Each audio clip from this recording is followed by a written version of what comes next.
I remember in high school, my Spanish teacher had a poster on the wall that said, "We all smile in the same language," and I thought that was wholesome and cute. We all inhabit this space rock and we all have our differences, but a smile, well, that's something we all share in common. And another thing that every single person on this planet shares in common is our disdain for this streamer. There's not a soul on this earth that actually likes this guy. His own community only follows him to try and get him arrested or beat up. And when it comes to those two metrics, his community is more successful than the Beatles. The amount of times that his chat has gotten him beat up or arrested is incredible. Like, this man can't go live without getting his shit pushed in or it finishing with him in handcuffs, all because he's following the chat's advice. And he's so delusional he doesn't recognize that they're only there watching, waiting for him to get hurt, and nothing else. They're laughing at him, not with him, but he doesn't recognize that. And he does all of this ridiculous shit with a goofy, stupid smile on his face as he ruins his life live for the entertainment of his audience that's treating him as like a human experiment. So, I've talked about him before, everyone's talked about him before. He's the public nuisance streamer that travels the globe and just makes everyone's lives miserable around him by harassing them, spamming racist insults at them, disrespecting the cultures that he visits, and he keeps getting arrested. Oh, you a bad bitch, I swear to God. You a bad bitch, I'll take you to dinner. I swear to God, I'll change your life. I'll change your life, baby. Baby, I'll change your life, I promise you. You a bad bitch right here. I'll change your life, baby girl. You know, I'm in the sidewalk. I'm in the sidewalk. Don't touch me. I'm in the sidewalk. I'm in the sidewalk. Okay. I'll go. What the fuck?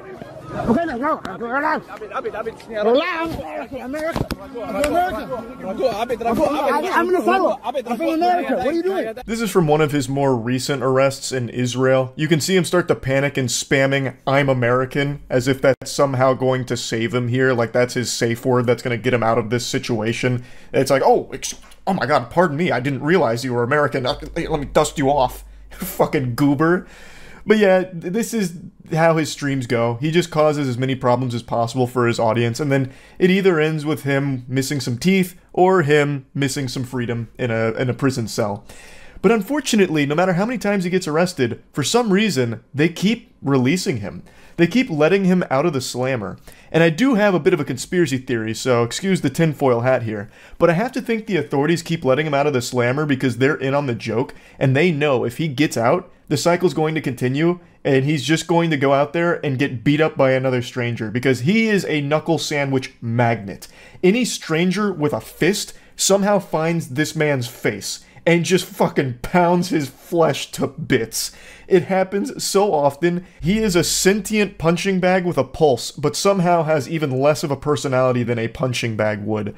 But it is admittedly very entertaining watching him get fucking brutalized every time he goes live from problems he himself starts with people. Honestly, I'm surprised he doesn't beg just to stay in jail. Like, it's probably safer for him there.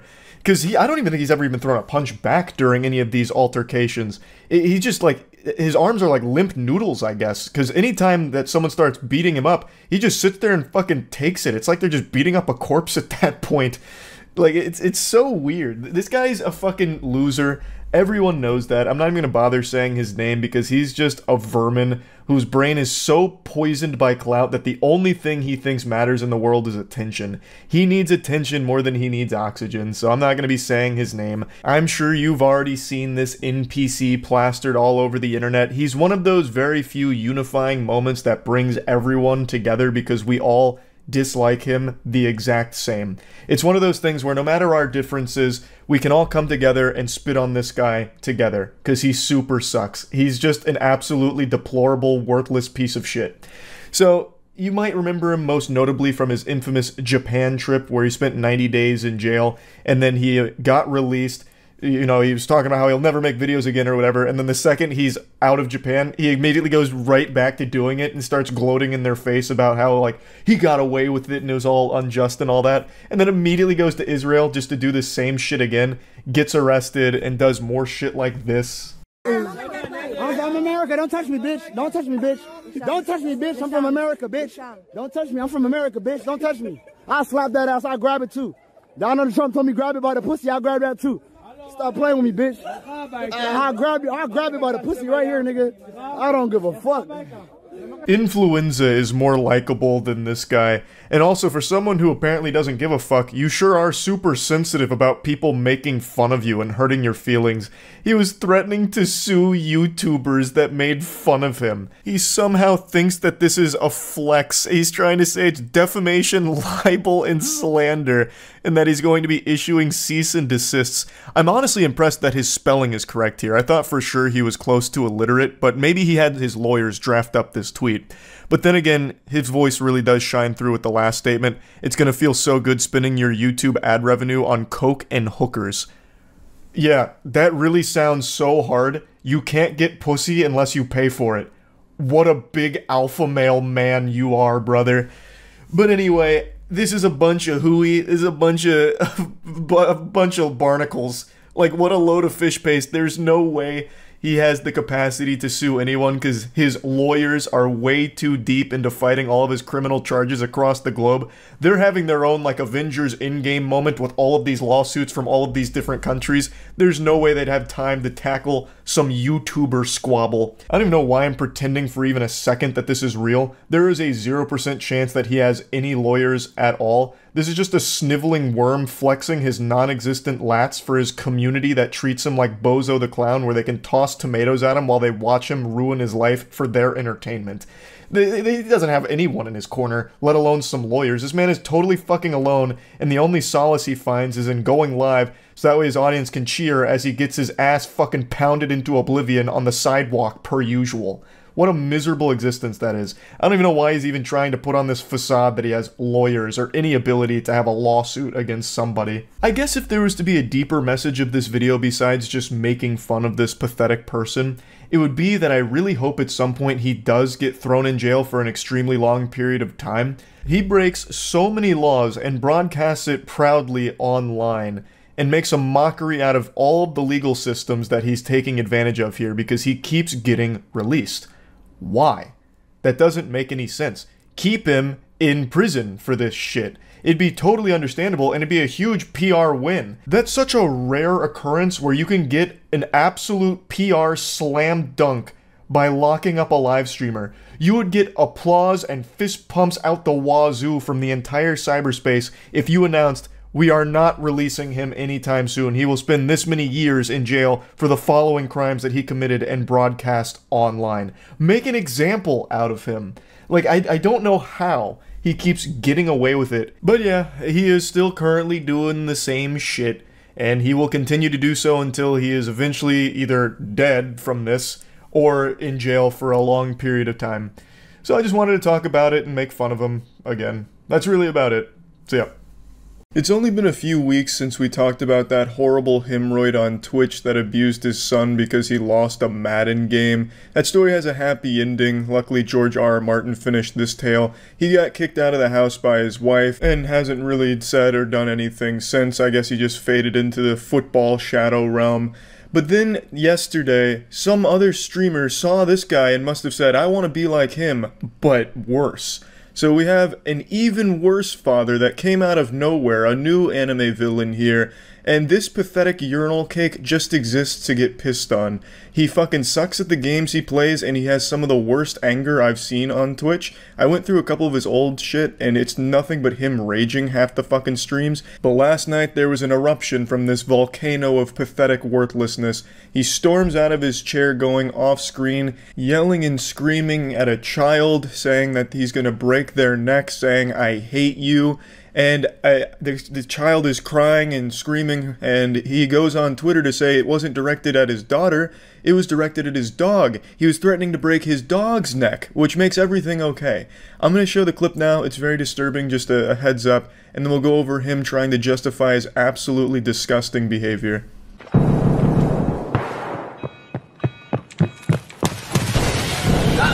What the fuck, man? Oh my god, dude, I fucking pre-fired him! Dude. Okay! Did you get head jaws by him too? God, man. This fucking shit, dude.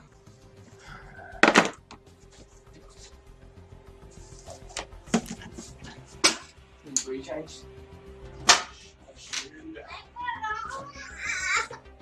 God, stop fucking shitting in it! Stop shitting! I don't care, Riley. Shush.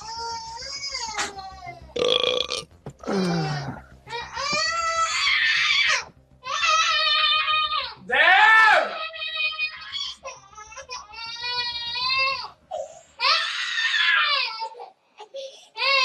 Stop fucking shitting yourself, dude. How hard is that?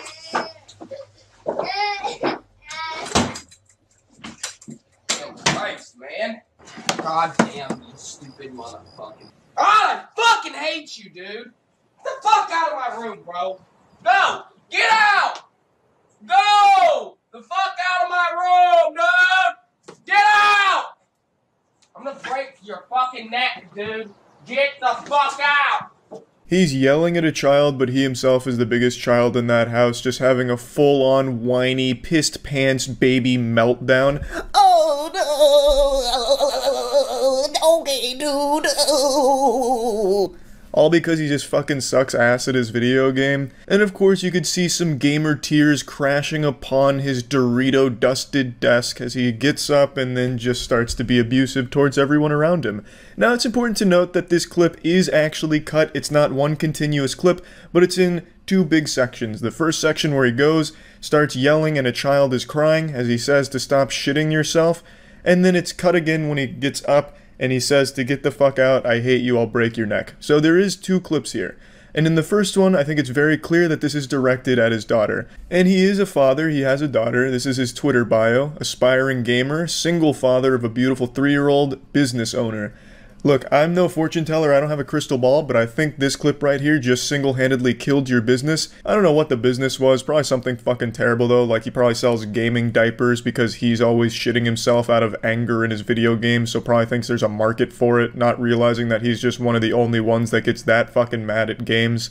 Now this asshole took a much different approach to the last abusive father on Twitch. That guy just left without saying anything, didn't bother to defend himself. This guy's doing everything he can to justify what happened here. So going on Twitter, we'll go over some of them. He says, anyone who believes that edited ass clip is severely misinformed. While I don't dismiss that I got overly upset, I was definitely 100% talking about my dog. The guy that I banned from my stream edited it to not seem so, but that's what it was. This guy even fucking writes like a child. And there's a lot of problems with this statement here. One, this guy gets about 2 viewers a stream, and I don't think he banned one of those 2 people, and I'm pretty sure both of those people are just him watching his own stream on different devices. The only reason this clip even surfaced is because the guy that killed him is a streamer, and his name is Frizzable, so he checked in on this guy's stream to see how he reacted to the kill, and he got blasted with this disgusting dose of garbage. That's the only reason this clip surfaced. It's not like there was some angry viewer that was just so upset that he got banned from his favorite streamer, Kill MF Cam. That was his favorite place to hang out. That's where the cool kids went to drink brewskis and watch some child abuse on stream, and when he got banned, he just couldn't take it. So he made a video to slander the poor guy. And then another problem with this statement is edited ass clip. There's only one edit. It's a continuous shot all the way up till when the child is crying, and then it cuts again to when he gets out of his chair to yell one more time saying, I hate you and I'll break your neck. It's not like a clip that's edited a lot. There's not a lot of editing going on there. They didn't have to try very hard to make you look like an abusive asshole, because that's clearly what you seem to be. Now in the second clip, it could be directed at someone that's not his daughter, since his daughter is no longer screaming and crying out of fear. So that's possible that it's directed at his dog. But does that make it any better, you cum dumpster scumbag? I don't think so. Animal abuse is still a horrible thing, also still a crime. The first clip though, I think it's pretty undeniable that that was directed at your daughter. You wouldn't talk to a dog that way, and your daughter is extremely fucking scared, crying. So I don't know how you could possibly make the argument that the first part of this clip is not directed at your daughter. Because even if it wasn't, it clearly seems like she feels that it is. He continues, you really said I threatened to break my dog's neck, not my 3-year-old son, and admitted to hitting your dog because you got angry, and think that sounds any better at all. And this dumb, stupid piece of shit says, yes it is, I am allowed to whoop my dog's ass. First of all, you fucking troglodyte, you used the wrong allowed. I've never even seen this mistake before. The word you were looking for is allowed, A-L-L-O-W-E-D. not allowed, A-L-O-U-D. That means you're speaking aloud. You fucking dumb idiot. Like, holy shit, you are so stupid. I didn't even know anyone could make this kind of mistake. But also, no, you're not allowed to whoop your dog's ass. That's called animal abuse, and you should not be allowed near any animals ever in the future. And your daughter shouldn't be in that household where you're beating dogs in the first place.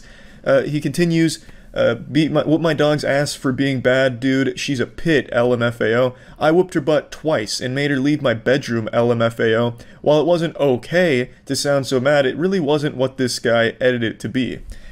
This guy sucks. This guy fucking sucks. Every single statement he makes himself look worse and worse and worse. This guy is an insufferable asshole who apparently beats his dog in front of his daughter. So this is not acceptable. Even if in some far-off fantasy world at no point in that clip was any of that directed at his daughter, he openly admits to beating his dog, and you can hear his daughter crying about it. His most recent tweet to really cement his place as a good guy, a victim of slander, is this right here. I'm gonna go ahead and say one more time. To all that are concerned, I'm sorry I reacted the way I did. I did overreact, but my overreaction was in no way directed at my kid. That video is edited slander of me yelling at my dog. Though that doesn't excuse my anger, please realize. I mean, so this guy truly was the victim of just some horrible slander campaign. A smear campaign against the good guy, Killa MF Cam. Man, it's so upsetting to see just a normal, good, red-blooded American, hard-working man trying to beat his dog on stream and then getting slandered for it. Like, come on now. I feel so bad for the guy. Unbelievable that this good man would be the victim of such a horrendous, heinous slander video. Ugh, despicable. So yeah, this guy sucks. Luckily he was banned, so that's good to see. But he's still trying his best to make himself not look like an absolute piece of shit on Twitter, and continues to dig himself further into a hole by making it seem like in his delusioned mind that he believes it's okay to beat animals if they are misbehaving, or just beat them if you're mad at a game. And of course in the clip you can hear his daughter crying about it, so she doesn't like it. So I would argue that you're traumatizing your daughter and teaching her that it's okay to beat things when you're upset. So, regardless of how you're going to try and spin this story, and you're not doing a good job of it anyway because you're admitting to a crime anyway, which is beating your dog, that's called animal abuse, that is still a crime, no matter what he's tried, he has made himself look like probably one of the worst streamers I've seen on Twitch. This guy is fucking horrible, and I just wanted to talk about it because this whole thing made me extremely mad. That's about it. So yeah. Last night I got sent a clip that made me extremely angry. It's a clip of a streamer playing Madden 21 with his child on his lap, and then he did poorly in the game, like he missed a first down catch or something, and he just went full fucking primal caveman and smashed his controller on the desk, which made his kid start crying and made him even angrier. So then he throws his kid on the chair and then yells at the kid because he's doing shitty in the game. Right away, him playing Madden 21 tells me he already makes bad decisions, but to broadcast your child abuse on Twitch is a really fucking wild one to do. I'll play the clip for you now, but I just want to give a fair warning. I think it's pretty hard to watch, so just keep that in mind, but I think it's important to see how big of a piece of shit this guy is. God damn it! Fucking $300 fucking controller!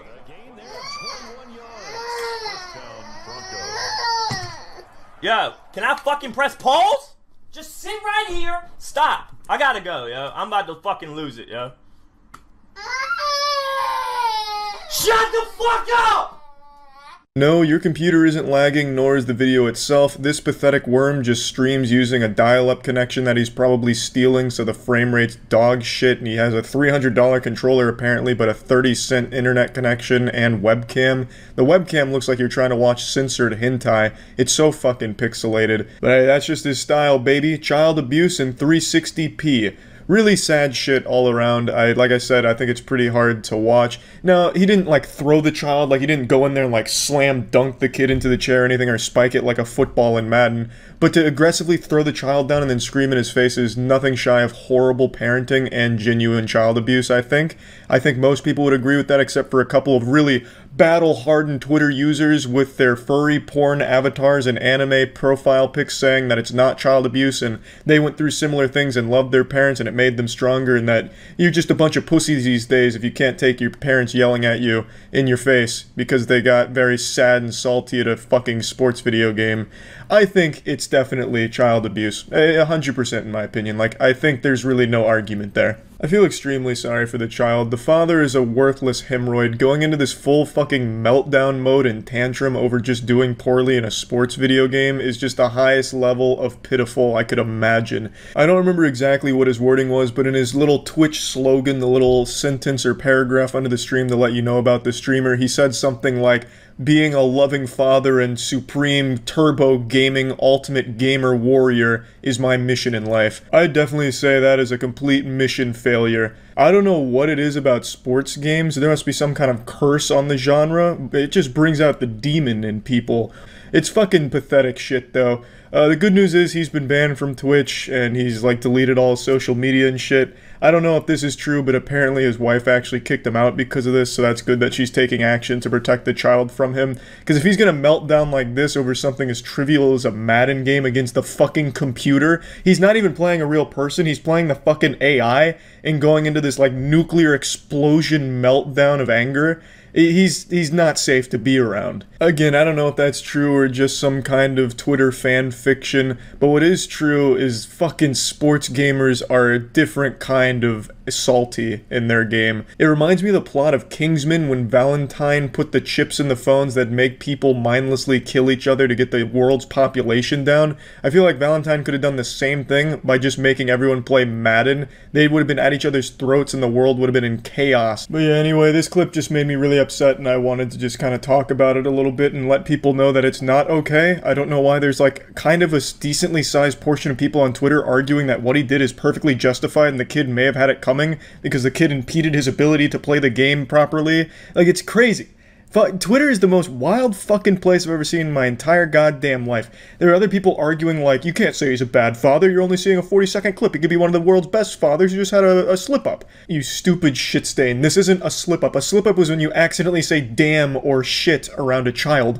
Not, oh, my controller died, time to go scream in the face of a baby. That's not a fucking slip-up. It makes you a psychopath and a terrible father. You can absolutely say, this man is a horrible father based on this clip and this clip alone. This is abuse. It's not just a mistake. He is abusive. And he broadcast it. I can absolutely say that with a high degree of confidence because it is right fucking there. I don't know why people are victim blaming an actual baby. It's so Twitter-like. I mean, it's so in line with Twitter, it's impressive. No matter how dumb the fucking take you can think of is, you will find it on Twitter and find people that wholeheartedly believe it. Twitter is just, it's crazy. What a crazy cesspool of degenerate scum. Fucking nuts. A mistake. Oh no, don't get mad at this father, he just made a mistake in a heated gamer moment. So fucking stupid. What's next? Gonna start excusing people for beating their wives? Ah, he lost his Madden game. It only makes sense that he went and put his hands on his wife.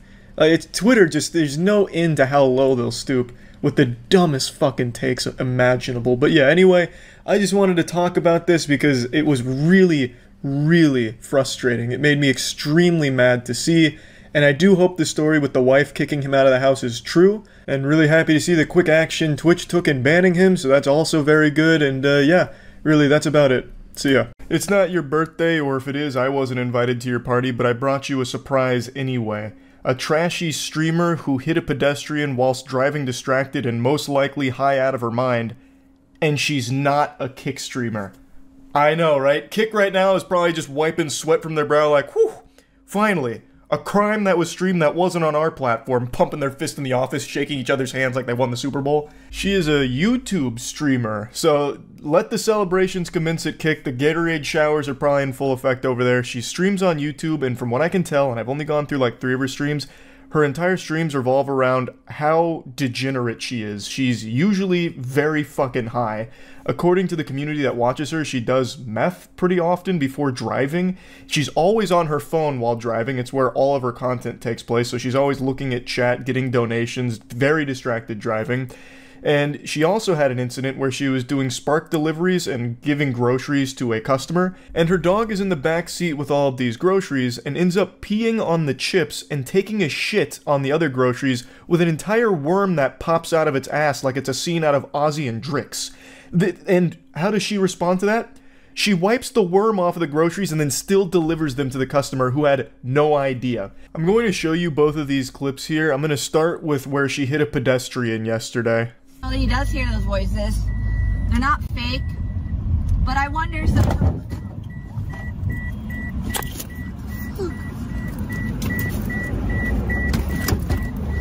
Oh my god, are you okay? No. What the fuck did you do? I didn't see her. Why are you not looking? I was looking. I didn't see you. What the fuck? I'm telling you, I did not see you. Okay. What the fuck? Just tell me how I can help. Well, I don't know. Okay.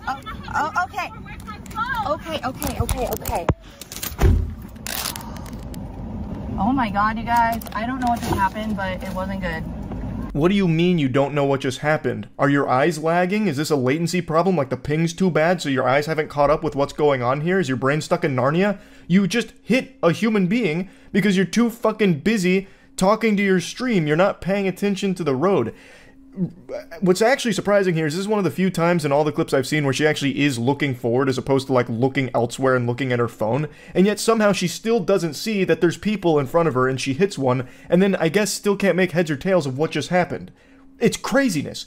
You are distracted and driving. It's a recipe for disaster. Luckily, she didn't kill this person, I don't think. Now, she has been arrested in the past, but this I don't think she's faced anything from yet, because she still is streaming, like even after this incident, and she has changed nothing about her stream. I plan on it.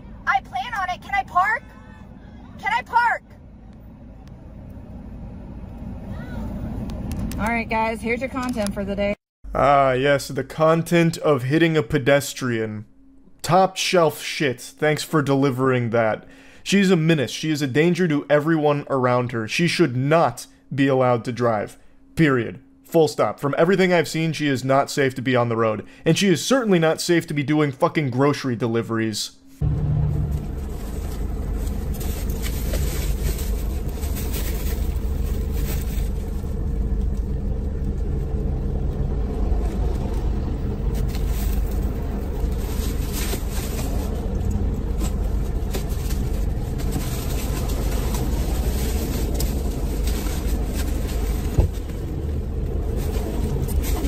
No, get off of it, dude.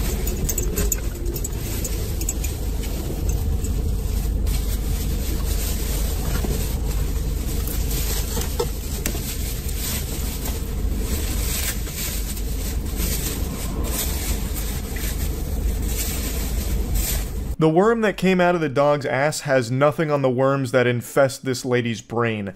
A normal person would have seen what happened here, and it's not like she didn't know what happened. She literally cleaned off a fucking worm from the groceries, and they would have canceled the order. Because there's a level of decency with people where they wouldn't want to just fucking poison a stranger here, I don't think. At least, I'd like to believe that. But she's built a little different. She's constructed in an unorthodox manner. After wiping the worm from the groceries, she believed that everything was a-okay and primed for delivery.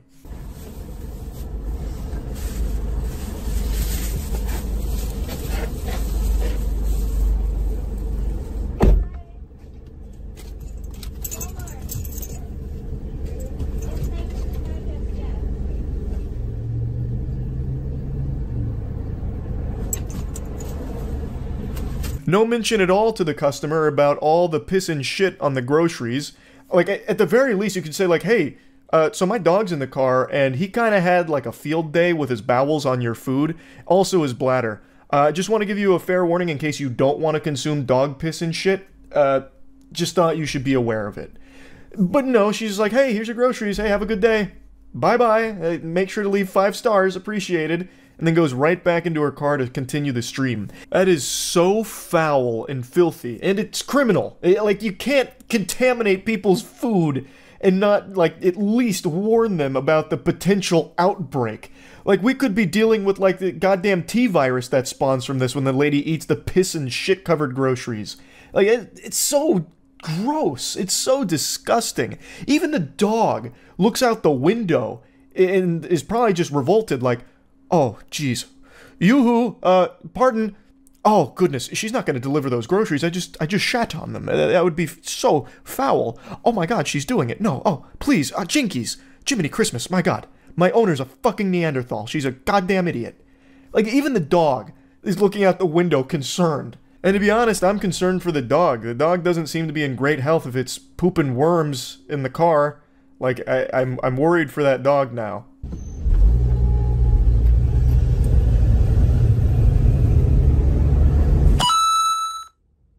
Abby always wins, sent $2. Can we talk about how Abby dropped the deuce on their groceries? She peed on chips. Is she okay? I think she needs to go out.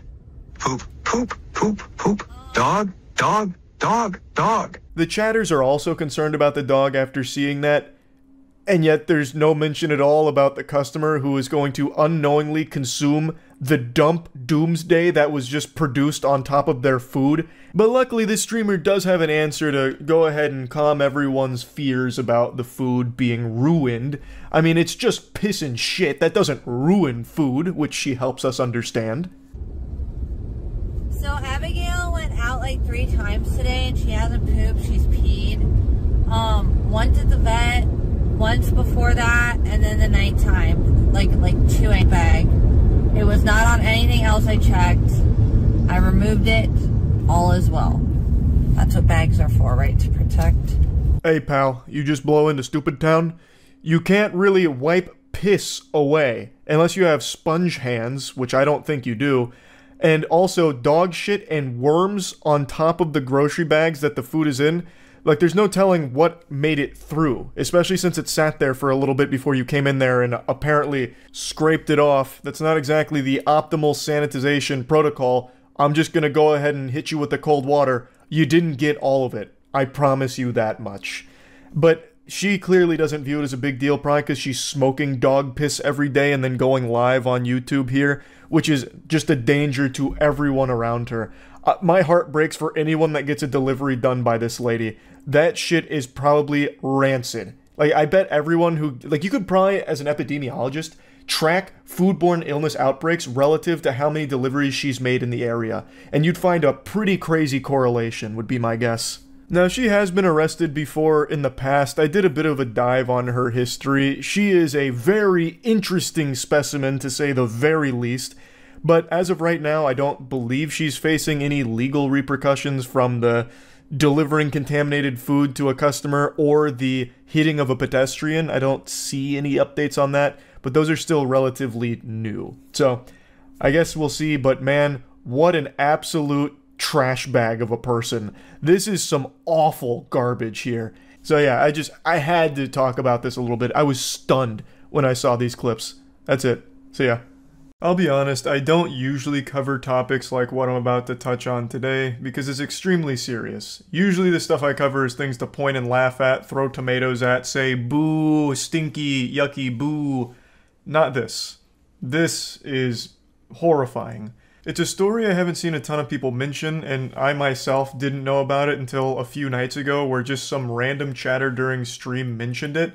And I looked it up, and the information was only a few minutes old. Like, I don't even know how that guy had access to it so quickly, unless he's like one of the chief investigators on the case that just typed it in the chat. But when I looked it up there wasn't a ton of specifics mentioned about the case. But I followed it over the last few days as more and more information has come to the public eye. It is truly evil. And to my knowledge, this is the first case where a live stream was used as an alibi in a murder case or anything of that magnitude. There of course has been cases like with Facebook live streams and even YouTube a couple times where horrible atrocities were committed live, but I think this is the only time that someone has tried to use a live stream to prove their innocence and act as a smokescreen to cover up their crimes. Now, the person I'm about to talk about hasn't been found guilty yet, but they have been charged with murder with overwhelming evidence. Extremely compelling and strong evidence. On December 18th in Ireland, a woman named Natalie McNally was stabbed to death in her own home. She was 15 weeks pregnant at the time of her death. And the person accused of the murder is a man named Stephen McCullough. He is a YouTuber as well as streamer. He mainly focused on toy reviews as far as I can tell, specifically seeming to be a big Doctor Who toy reviewer. So what happened is, on the night of Natalie McNally's murder, Stephen McCullough went live on his channel. And this live stream is still up right now. It's a 6-hour live stream. And this was crucial evidence to prove his innocence on this evening. Because how could McCullough have possibly killed someone when there's proof of him streaming from his home at the same time that the murder had taken place? So they eventually, after bringing him in initially on suspicion of being involved in this case, let him go, because this live stream did serve as a pretty good alibi for him. Plus, this wasn't just streamed to 0 viewers, there were real sentient human beings with a pulse there to watch this stream, so should any of this information ever come to light, there would be a lot of witnesses saying, no, I was watching him stream, he was 100% at home. So that was his whole plan. And while this worked for a brief period of time getting him out of suspicion, it was an ephemeral victory because after the investigators combed through about 4,000 hours worth of CCTV footage, they kind of pinned his whole location. They got his whole itinerary here. They were able to track him around and follow him around like it was a fucking Sims character.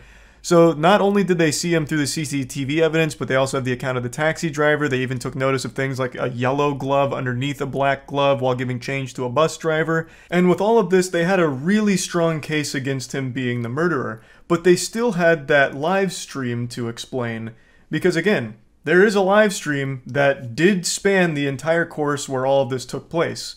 So how the fuck does this happen? You know, is he David Copperfield? Like, what, 2 places at once? Is this some kind of prestige situation where he had like a twin or a clone of himself?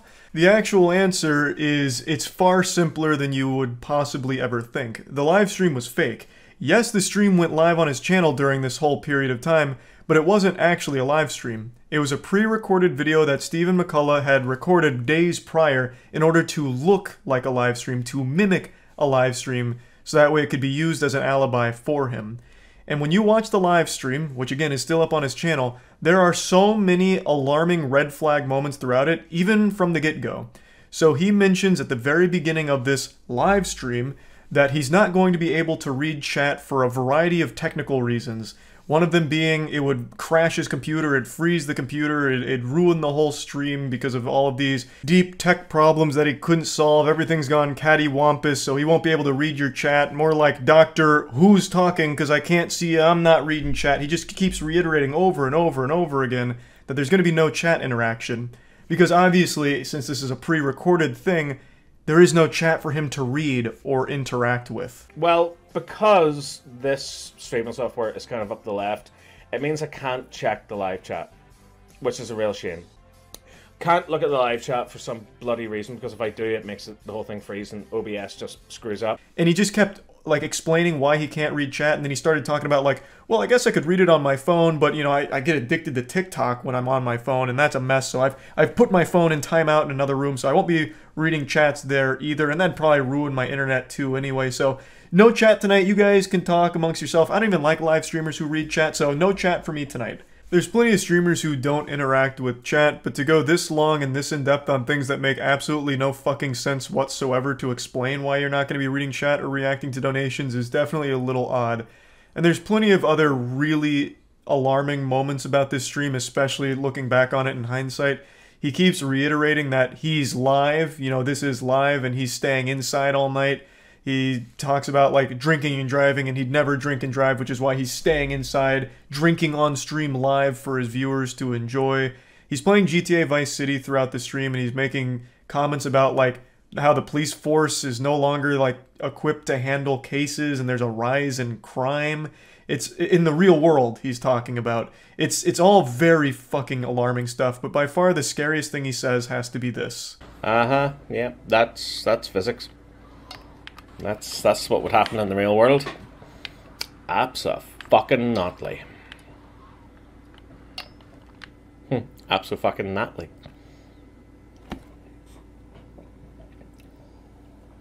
Completely out of nowhere, unprompted, he mentions someone named Natalie in a pretty menacing way. And once again, there's plenty of other things he says in here that are very scary, but I think this one is by far the worst moment. This has been 100% confirmed beyond a shadow of a doubt to be a fake live stream. When authorities seized some possessions, they found the actual video itself and concluded that it was filmed on December 13th or 14th. And also, McCullough himself has confirmed that the live stream was not actually live, it was pre-recorded, but insists that he was actually just drinking by himself alone that night. He completely denies the murder and insists that someone else may have been dropped off in a taxi near his home. This is referring to the CCTV evidence that they've gathered, pinpointing all of his locations throughout the evening. There's also other awful shit here as well. McCullough stayed pretty close to Natalie McNally's parents, and in one case even left his phone over at their house in order to like bug them and secretly spy on them to record their conversations to see if he was a suspect. So McCullough went to the McNally house, left his phone on record, and left, but returned 40 minutes later claiming to have forgotten it, and police were saying that this was an attempt to listen into their conversations to see if they suspected him of anything in this. I can't envision a world where Stephen McCullough is not the person who committed this crime. There is just an overwhelming amount of evidence against him. And he still doesn't have a real explanation for what the possible motive to faking the live stream would even be. Nothing that makes sense, at least. And then randomly dropping Natalie's name during it. I just cannot imagine that this man is innocent, but he hasn't been found fully guilty of being the murderer yet. But yeah, overall, a horrifying situation. I'm wishing the absolute best for the McNally family, and I'm hoping justice is served here. That's about it. So yeah. It's been a little while since we just looked at a good old-fashioned embarrassing live streamer, and boy do I have a special specimen to share with you all today. The clip I'm about to show you is brand new, it only happened like 2 days ago, but it feels vintage. It's an IRL public nuisance stream that really does feel straight out of 2018, back when that was a popular genre. It's long dead now, it's fizzled out, but back in like the 2018 era, a very popular category of streaming was IRL, and it was infested with these degenerate worms that would just create as much ruckus in public as they could, try and instigate confrontation, and just be an absolute fucking headache to everyone around them. And the bigger the blow up they could cause, the better the content. It's not popular anymore because the shtick wore off and now it's just kind of pathetic and lame. But just like this guy's hairstyle, he's stuck in the past. This is a 40-year-old man who has a hairstyle of a 14-year-old emo boy. And he is a Kick streamer, he's not a Twitch streamer, but he has risen to notoriety because he has been accused twice now of having sex live on stream at Kick with prostitutes. I haven't seen it myself, so I can't fully opine on that, but goddamn, really going hard on that IRL content. You see that shit? It's fucking what we do. Unironically blasting dubstep in a train right now. And then he says, he has the gall, the chutzpah, to say, "This is what we do." Brother, you are stuck 15 years in the past. Holy shit. This is like a video I would have seen on MySpace from a pathetic guy back then, let alone 2023. Jesus Christ. I still can't get over that goofy line. This is fucking what we do. What? Sit there awkwardly in silence while you blast shitty music throughout the train? Like, usually when you say something like that, like, this is what we do, it's right before you do something cool. Like, fucking base jumping, bungee jumping, going out to play in the championship basketball game, like, anything besides just sitting down and blasting dubstep.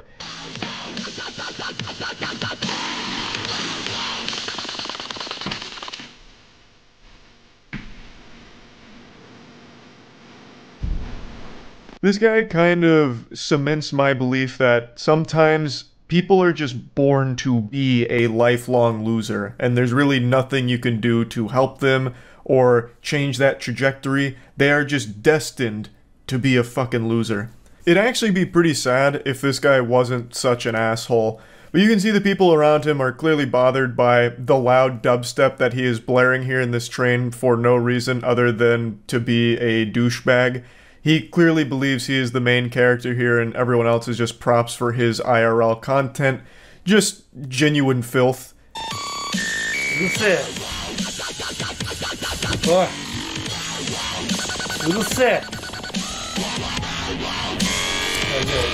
Yo, don't touch my shit.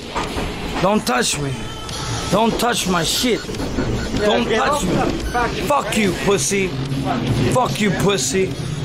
I think it's pretty clear that he's most likely drunk here. As I understand it, he also does coke on stream occasionally, so maybe a little mix of both, some alcohol, some coke in his system, and right now they're waging war inside of his body. But yeah, anyway, Edgy Edna Mode here gets up in a hurry after someone touches his device, saying, "Don't touch my shit," and then calling him a fucking pussy as he waddles away, stumbles away. The people around him are already very tired of his presence here. Rightfully so. I imagine even when he's not streaming, he's still probably a very hard person to be around in general. Someone tried to get his attention, most likely to ask him to turn it down, but he ignored him, even though he could clearly hear him, I imagine. So, when that failed, someone else just tried to turn it off themselves. Fuck you. These motherfuckers touching my shit. I can't get out of here. I can't go down. I just want to go out. Who the fuck do you think you are? Do you want me to turn down my volume? Yeah. That's all you. Speak in the train. That's all you have to say. The way this goofball is behaving and the way he's speaking remind me of like an old 80s B-movie bad guy. Like really poorly acted, yet he's being real here, which is wild. Now he said if you wanted me to turn down the volume, all you had to do was ask, even though that was attempted and he just ignored him. I've seen a couple people make the argument that the guy shouldn't have reached for his phone to turn it off, he should have like tapped this guy on the shoulder first, and I guess that's fair to say, but it's not like I have any sympathy for the guy just touching the other dude's phone. He ignored the other guy, he's clearly doing this just to be a nuisance douchebag.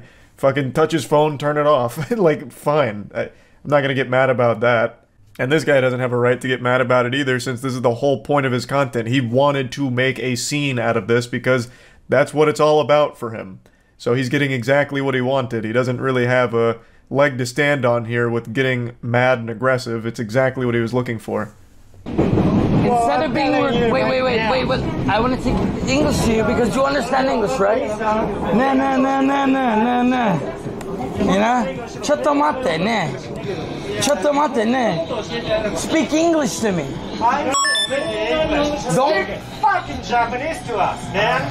Uh-oh. Big guy's going insano style now. He's whipping out the Speak English card while he's in Japan. So he is now saying that they need to speak English to him, despite him being there in Japan. Okay, bro. Okay, bro. Okay, bro. Daijoubu. You see that? You see what happened right here? Fucking motherfuckers. Chill. Chill. In English we say chill. No, in Japanese we say disappear. Excellent de-escalation tactics here from this guy, truly a master of his craft. A real silver-tongued devil, I'll tell you what. So, a whole conflict that this guy started for the sake of his shitty stream has escalated to a point that now makes him uncomfortable. He seems very scared now that he's about to enter into a physical confrontation. So now he's just saying chill as he's retreating off the train instantly. Like, immediately, ASAP, getting the fuck out of there. Why are you racist? You're racist. I am fucking racist. You are racist, right? Yes. You're racist. No. You're racist, right? He said he was racist. He said it. You see, he said he was racist. That is no racist. Oh shit, stand back. This guy's using his alt. He's alting. He brought out the racist card somehow in this situation on the other guy, hitting him with that fucking crazy reverse. Good lord, out of nowhere, from the top turnbuckle, he tries to cry racism. Fucking wild maneuver here. Interesting tactics. I don't even know really where to begin on breaking that one down. I don't even think it's necessary. I think that one speaks for itself, honestly. Let the chess speak for itself in this case here, because goddamn, what an embarrassing sign-off to this whole situation. It goes on a little bit further where he, like, shakes this guy's hand, who's being, like, a little less aggressive than the other guy. He's like, oh, thanks for being nice, that guy's not nice. Even though he had every right to not be nice to this guy. Like, I think that's a totally reasonable response to a vermin like this who's just blasting music and refusing to turn it down when someone's trying to get their attention, and then has this huge blow up when you just take matters into your own hands and, like, turn it down for him. Like, I mean, fuck you. The whole point was the confrontation, right? So why are you gonna act all offended and upset all because a guy actually, you know, played along with what you've started? Anyway, that's really the whole situation. This is just one of those classic embarrassing IRL streamer moments that I thought was worth joking around about and at least, you know, talking about a little bit. It really does feel straight out of 2018, but believe it or not, this is a brand new clip from this week. So, that's interesting. That's really about it. So yeah. Everyone knows that public nuisance streamers that go around harassing strangers, causing a commotion, and just making everyone's lives around them more miserable suck. Like, that's not a hot take. Everyone knows that. They're just this miasma of cringe that cause everyone a massive headache. But, as I and many others have pointed out for years now, they do inspire an entire generation of young viewers to be losers like them. Because they do find an audience, they do find success, they make money from it. So it becomes a career path and something that young kids want to do to try and emulate that behavior and be like them. It's fucking tragic, and now we're starting to see the results of all of this.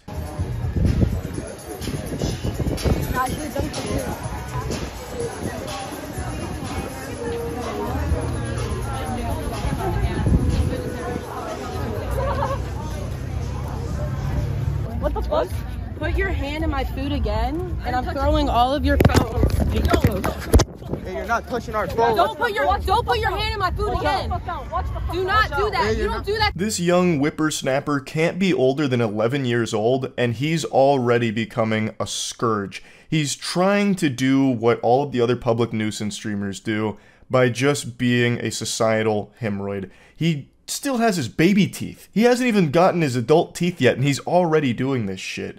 He just graduated from suckling milk out of his mother's bosom, and now he's trying to suckle milk out of Jack Doherty's titties here. He's just trying to get that clout through being a piece of shit. Now you're probably thinking to yourself, Charles, are you really going to be insulting an 11-year-old here? And the answer is a resounding absolutely. This needs to be squashed. You gotta put the kibosh on this immediately to learn that this is not acceptable at all. So absolutely I will be insulting this kid and the entire goof troop that travels with him for these streams. Now he has thankfully been banned for this, which is one of the very few times I've ever seen Kick ban someone. I imagine it's not a permaban, but it 100% should be. I guess we'll have to wait and see if it is. Yeah, though, this shit absolutely super sucks. So I'm doing a public service here by insulting them. Hopefully it discourages more people like this, and hopefully this kid grows and learns that it's awful. Like, it's not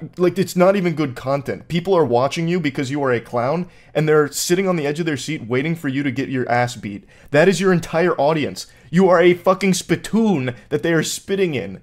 Why would you want that to be your whole brand? His whole stream is basically either arguing or fighting people, and this is him just taking food from a stranger's table. That lady then goes up to confront him, and I'll show you that clip in a moment, but in the same stream, he also gets in an actual fistfight with some other kids. His whole stream is just creating problems and instigating, hoping that someone will fight back, and he just yells and screams about it, or in this case, throws some wet noodle punches at them. So him and his goof troop fight this other group, and they know that they're not going to get their ass beat because they're too young. So the group that's taking these punches doesn't actually fire back. They push him away at one point, but they don't actually swing on him because they know they would be the ones that get in trouble because this is a toddler. So they're using their age as a shield because they know there's going to be no real repercussions. Don't put your hand in my food again. Do not do that. You don't do that to people. Who do you think you are? Who do you think you are? Stop filming me. You're a nobody. It's a live stream. You can't stop it. Who the fuck are you? Who the fuck are you? Give me the phone. Now you're not touching my fucking phone. Touch my phone, I'm gonna actually do something. Are you gonna beat me up? Back the fuck up. Back the fuck. I will. I want to. How old are you? 5? Kid's making threats to this woman, then he also has his friend, like, behind her just in case. It seems like he was contemplating sucker punching her. Like, that's what it seemed like the synapses in his brain were about to fire and tell him to do there. This is his whole stream with him and his friends just wandering around, making problems with complete strangers for no reason.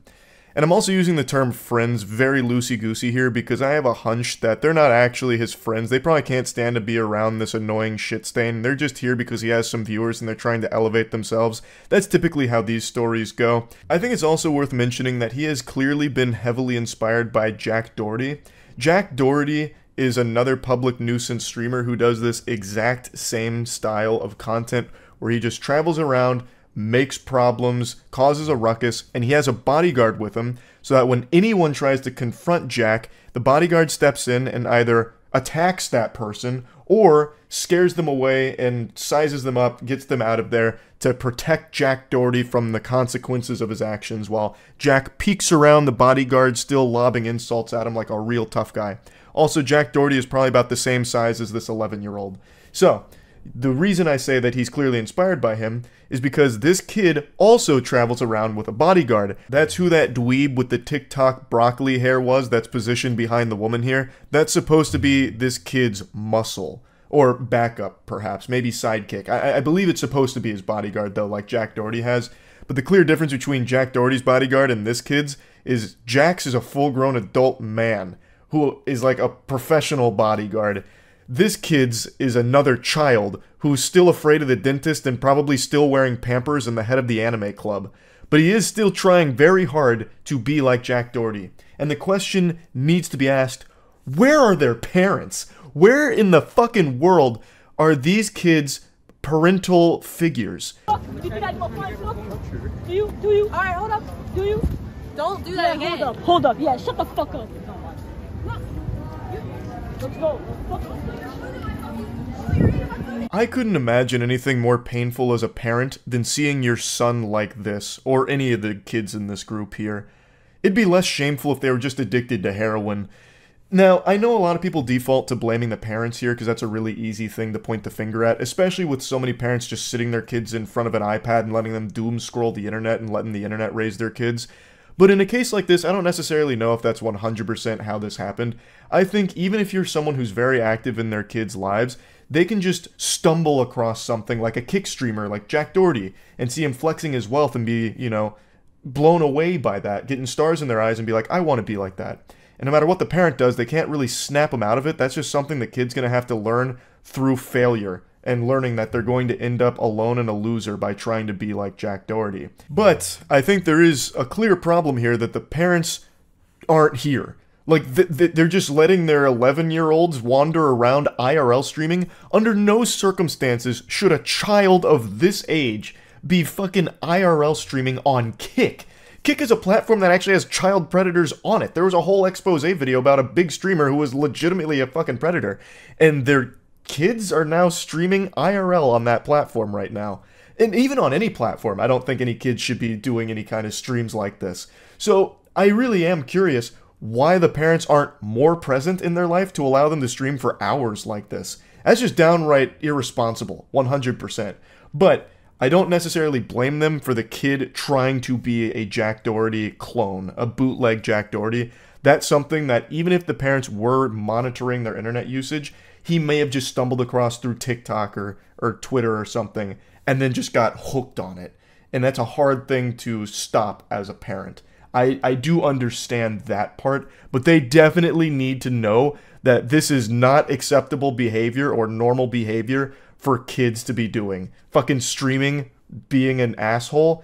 Come on. The parents definitely got to step up here and do something, I would say. Unfortunately, I don't think this is going to be the last time we see a kid start to do streams like this. I really do think that streamers like Jack Doherty, who I keep name dropping, but it's just so clear his influence on this kid's life, really do create further degenerates. They just continue this cycle of degeneracy by making more people like this. And it sucks. That shit is terrible. So hopefully I'm wrong and we won't see more cases like this. But man, it's still awful. Even with just one case, that one kid was inspired enough to start trying to do the same thing. It's sad to see. And yeah, I just wanted to talk about that a little bit. That's about it. So yeah. Boy, oh boy, do I have some good news for you today. It's time for a little holly jolly celebration because Santa Claus came early with the gifts. This loser has finally been arrested. Now, I'm sure none of you recognize this guy. This is probably not a face any of you have seen unless you're a woman in New York, and in that case, this is probably a face that you swiped left on Tinder for. But this is the face of the man known as Penguinz0, the infamous street racer who's blown up on Instagram and YouTube over the last few months. This isn't like a really stunning revelation, he just looks like a normal asshole. It's not like some kind of big twist like it's Bruce Wayne behind the Batman mask or anything. But I actually recently talked about Squeeze because he went on Neon's stream and did his street racing stunt maneuvers and ended up getting in a hit and run live on Kick. So of course I was making fun of him and tossing tomatoes, shouting boo. I think it is so incredibly lame to do the kind of shit that Penguinz0 was, where he'd just go out on public roads and put everyone's lives in danger around him, just driving fast and recklessly for his content. And this is a criminal who is addicted to attention, which has to be the worst combination for a human being ever. If you are a criminal, the last thing that you would want is a lot of eyes on you. But this guy, Jiminy Christmas, he was absorbing it like a sponge in a sink. This guy was more addicted to attention than a heroin addict is to the needle. This guy couldn't get enough of it, so he took every opportunity imaginable to promote himself.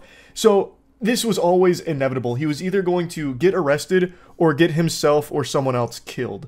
Luckily, he was arrested before the second thing happened. Now, before really diving into the weeds of the arrest here and everything around it, I want to show you a little bit more of the lore to Squeeze, so you can get a big taste of the cringe that is Penguinz0. You mix danger, but there's also other people at risk when you do that. Innocent civilians. So what do you think about the element of danger for that? I've been doing this since like real shit since I was 9. I used to take my dad's car out and I used to just bug out. I've been doing this for so long now that I feel like I did have some professional. This guy must have found a moron potion at some point in his life and he has not been able to break the curse. The effects still linger.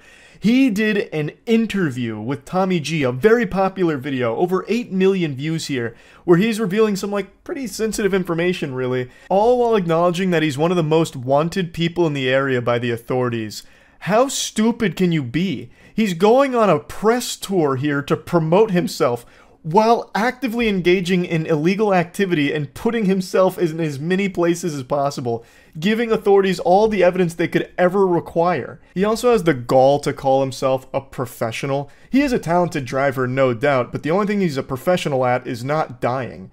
That's it. He's going out there and gambling with everyone's lives and his own, and nothing beyond that. He's not a professional at anything, he's just currently surviving. Is all. That's how I drive. There's been incidents where I've gone out with people and they try keeping up with me and they've crashed. How fast do you go? I mean, there's been a video on live where I've gone one-handed 210 miles an hour. Filming with one hand, driving with the other, 210 miles an hour. Yeah. That's insane. Did that scare you? Not really, just to build up a tolerance of just speed. Do you feel like the police watch your Instagram? 100%, they do. Let's pop in the... 100% they do.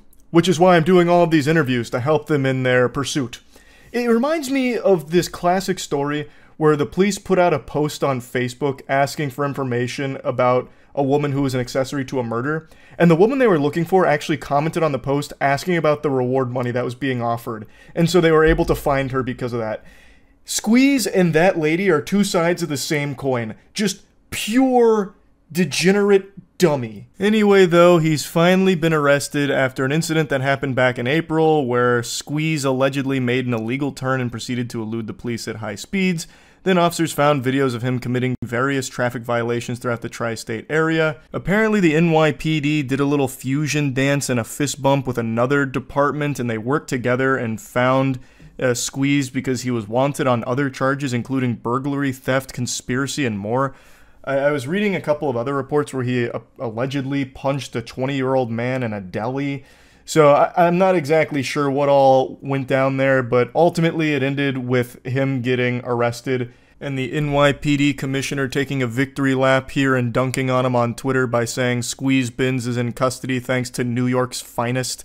And then he posted a picture of his Instagram with the word apprehended slapped across it there, as if it's some kind of like busted thing in Grand Theft Auto. So Antonio going from squeeze bins to squeeze mins here, being shoulder to shoulder squeezed into a cell with other dudes, hopefully.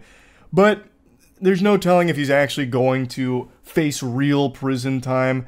It seems he's been released because after all of this, he did make an Instagram post about how he can't go live on there. So then he made a Twitch account, which I can't find. I do see a Squeeze Bins account there, but there's nothing on it, and I think that's just an impersonator trying to capitalize off of this. His original Instagram account appears to be banned, and the only one I can find is another one that appears to be an impersonator, but maybe it really is him. I have no fucking clue. I also can't help but giggle that he decided to make a Twitch account instead of a Kick account. Like, not even this blatant criminal who has already broadcast crimes on Kick wants to make an account over there and stream on purpose. He still decided to go to Twitch first and foremost. That's kind of crazy to me because Kick is the home of broadcasting illegal activity. They don't do shit about it there. They give you like a subtle thumbs up because it's driving more traffic to their site. That should be home turf for Antonio here. Squeeze Bins would be hoisted on their shoulders like a golden goose. And yet he still said, ew, I'll just go to Twitch instead. That boggles my mind a little bit. I did laugh when I read that he made a Twitch account. I wish they'd make an example out of him here. He's not like the only one doing this kind of content, the lone alpha wolf or anything here. This is a pretty popular niche of content online where people just put on a helmet or wear some kind of mask and then just commit crimes. And like, taunt authorities driving around recklessly, endangering a bunch of innocent people's lives on the road for content and views on Instagram and YouTube and shit. He is far from the only one doing this. So I think if they would actually give a fuck here and pursue real serious charges and actual repercussions for his actions, it could help to dissuade others from pursuing this. At least I would hope. I would really like them to not play softball here and actually do something about this. He has been caught. Hand in the cookie jar here. He has all of this evidence that he himself has compiled about his crimes and how he's not remorseful and will always continue to do it, most likely. Why the fuck would you just give him a slap on the wrist? It's also more than the dangerous driving. He apparently beats people in delis, at least according to some of the reports here. Like, this is not someone that they should just be playing like patty cake with here and saying, hey, don't do it again. Alright, now get out of here. Come on, scram. Like, this is something that they should be taking far, far more seriously. I really hope that his release is a temporary thing as they build up a meteor case against him, so that way he'll actually get thrown in the slammer. There's just no excuse for it at all. Just going onto public roads and compromising everyone's safety for your content, I just think it truly super sucks. And I think the fans of this kind of content are extraordinarily annoying. So there are still like Squeeze Bins enthusiasts that are losing sleep over this, thinking that he's done nothing wrong. Nobody got hurt, even though in his interview with Tommy G, he says that people have tried to emulate him and they have crashed. So people have literally gotten hurt. He also did get involved in a hit and run on stream, but whatever, I suppose. Just go ahead and ignore reality here and continue to live in fucking delusional Narnia land. But, you know, hey, they're Squeeze Bins guys. Of course they wear diapers and eat glue. Is what it is, I guess, but I'm just super happy that he's finally been arrested, and I can only hope that they do throw the book at him. So yeah, anyway, that's really about it. So yeah. You've been raped. No. You should be. This guy who looks like the result of a botched fusion dance performed by a colonostomy bag and a sloth is Only Use Me Blade. Now I'm sure some of you are thinking Brian was just telling a really shitty, edgy joke, but it's not. Brian, Only Use Me Blade, has a history of sexually harassing women during streams, and earlier this week found himself under more controversy during an RV stream, where it appears he gets into a bed with a passed out drunk woman and thrusts. This is all allegedly, nothing is 100% proven, so keep that in mind. All of that in that department is alleged. He is a downright deplorable, revolting, adipose astronaut, a downright shit stain on the internet. He is easily the world's worst streamer. He is a raging alcoholic, serial groper, just groping complete strangers, and he's an animal abuser as well. All of these, all documented. I'll show you what I can. Let me give you a brief history of Only Use Me Blade. Only Use Me Blade rose to popularity during the early days of Call of Duty Modern Warfare. His shtick was he was only using a knife to get his kills, and he did well in the game, but his popularity faded as the game's popularity faded, and he didn't adapt very well. He got big into alcohol and then started streaming. The only reason he maintained even a very small audience is because people were laughing at him. They liked to see him get drunk and fall asleep, well, pass out, hurt himself, stumble around. That was the only thing that people tuned in to see. He's a degenerate loser. In fact, he was banned on Twitch because he got so drunk he started fingering his asshole for a $20 donation. The only reason people have ever tuned into Brian's stream is to watch him pass out and compete with each other to see who can wake him up with the loudest noise through the computer.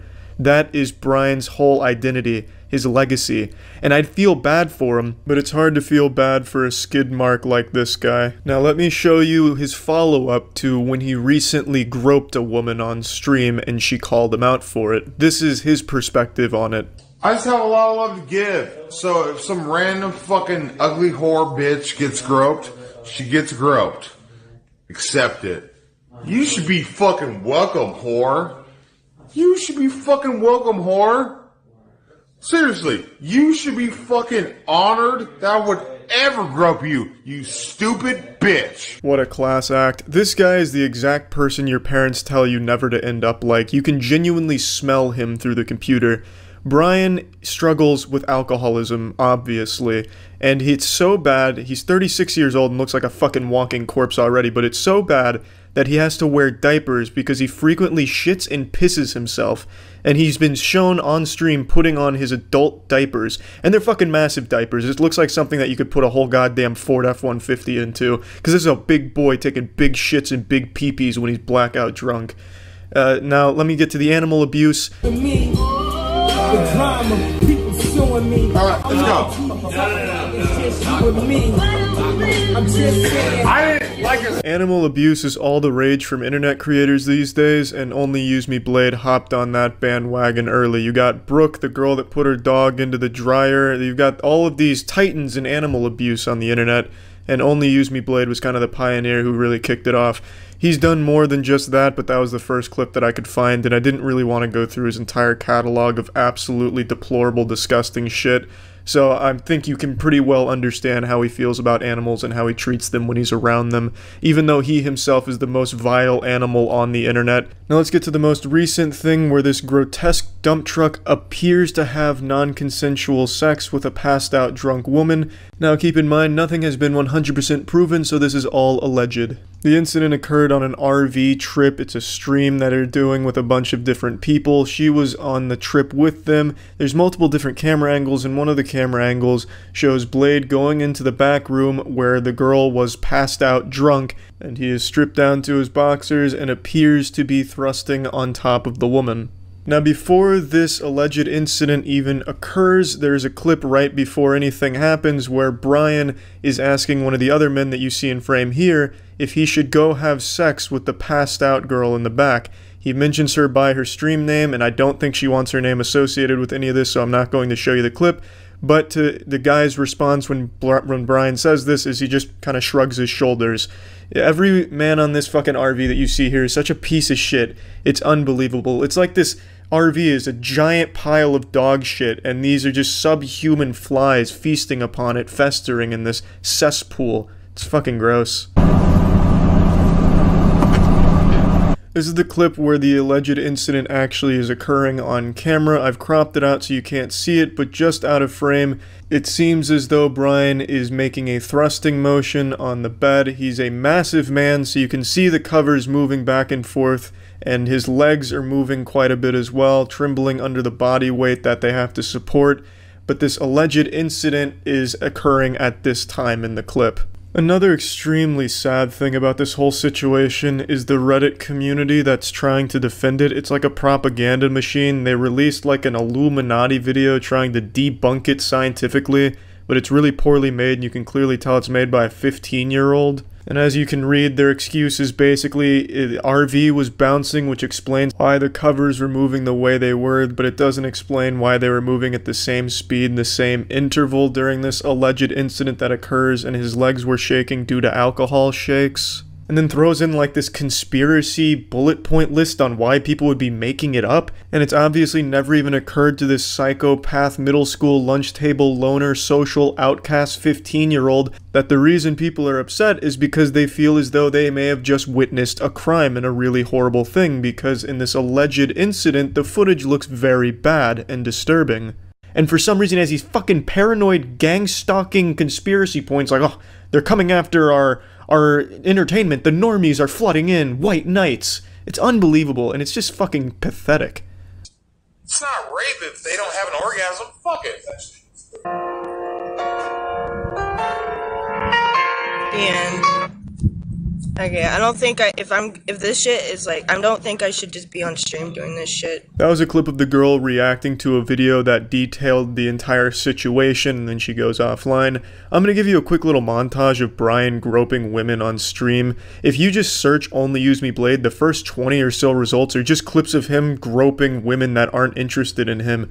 His name, Only Use Me Blade, is basically just synonymous with vomit and grope.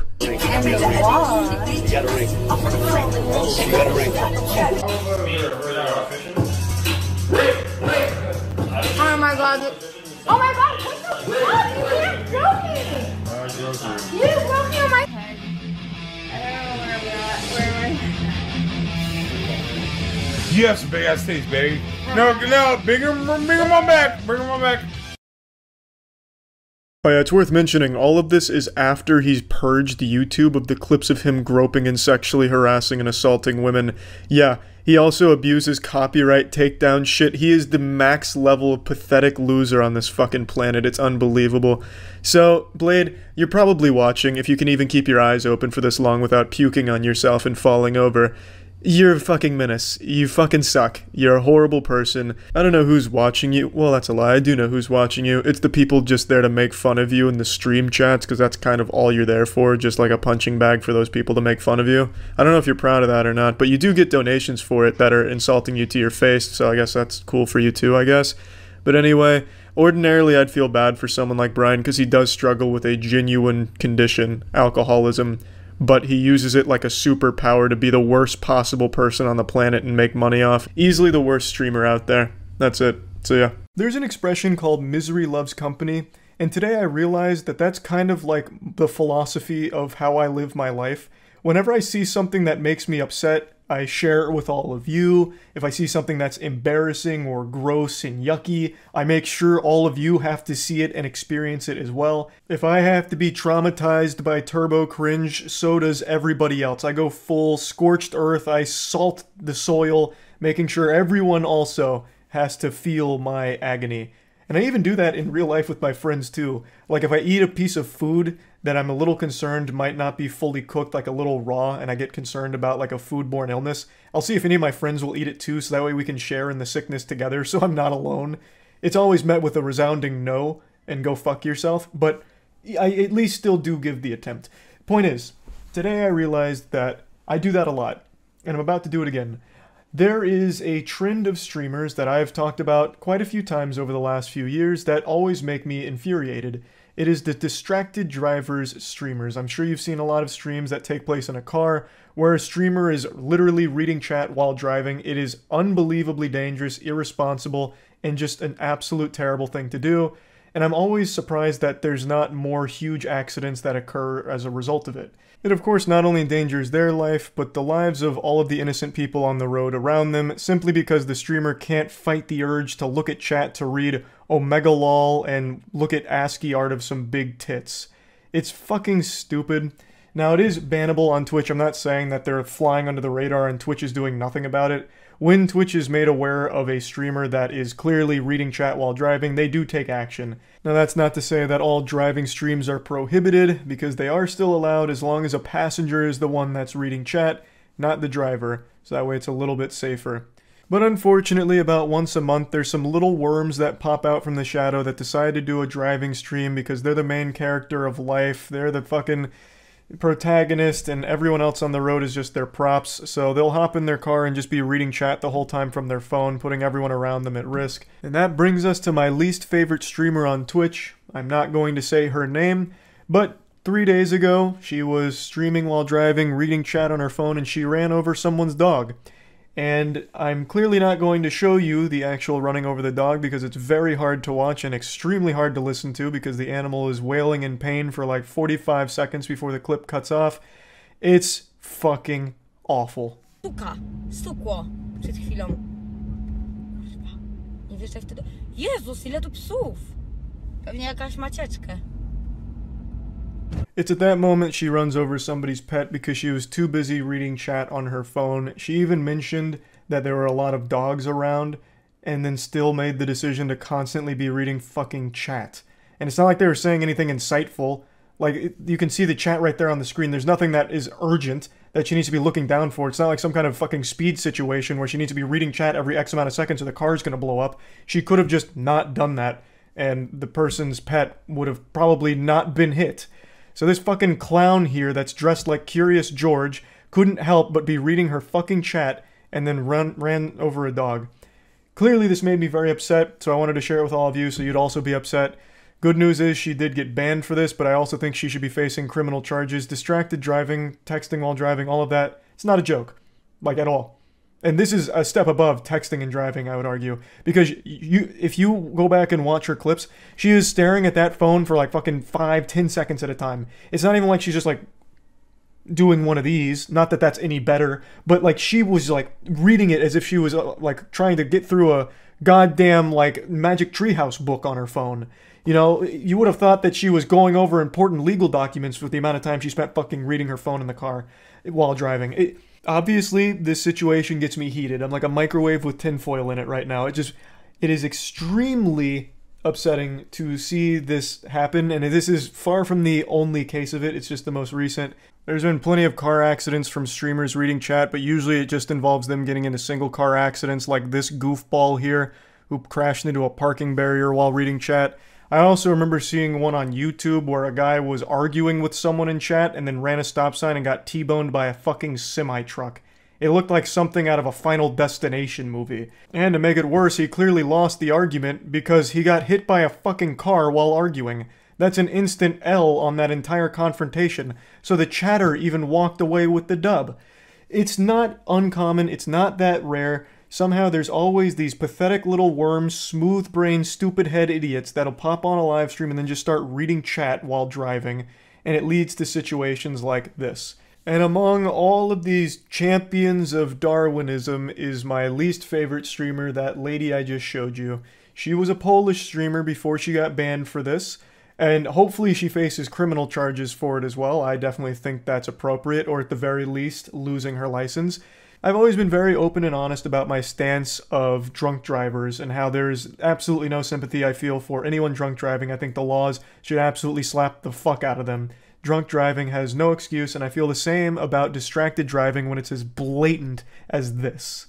It's been translated what she was saying, and she said, according to this, "Jesus, how many dogs are here?"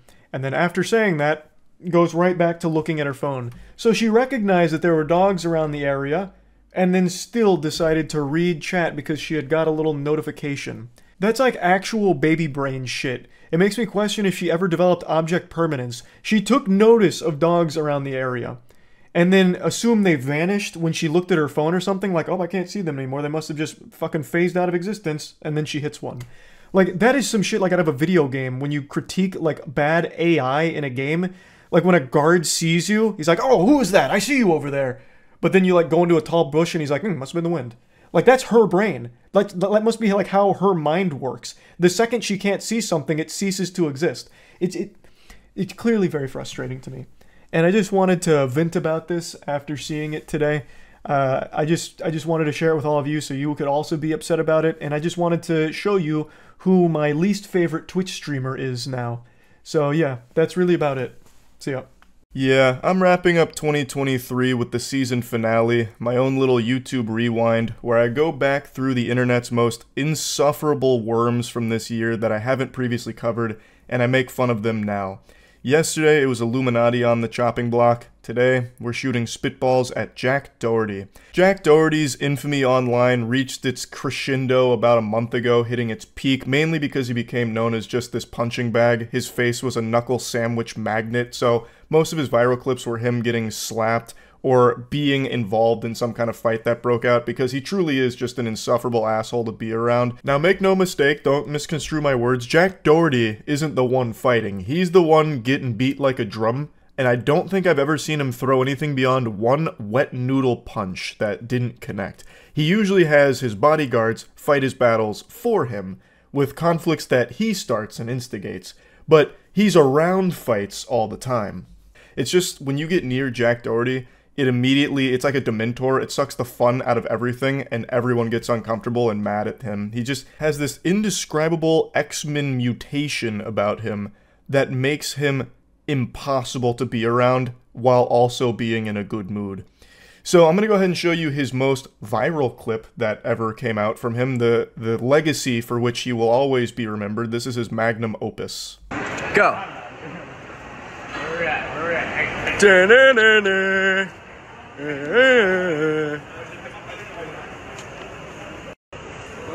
What?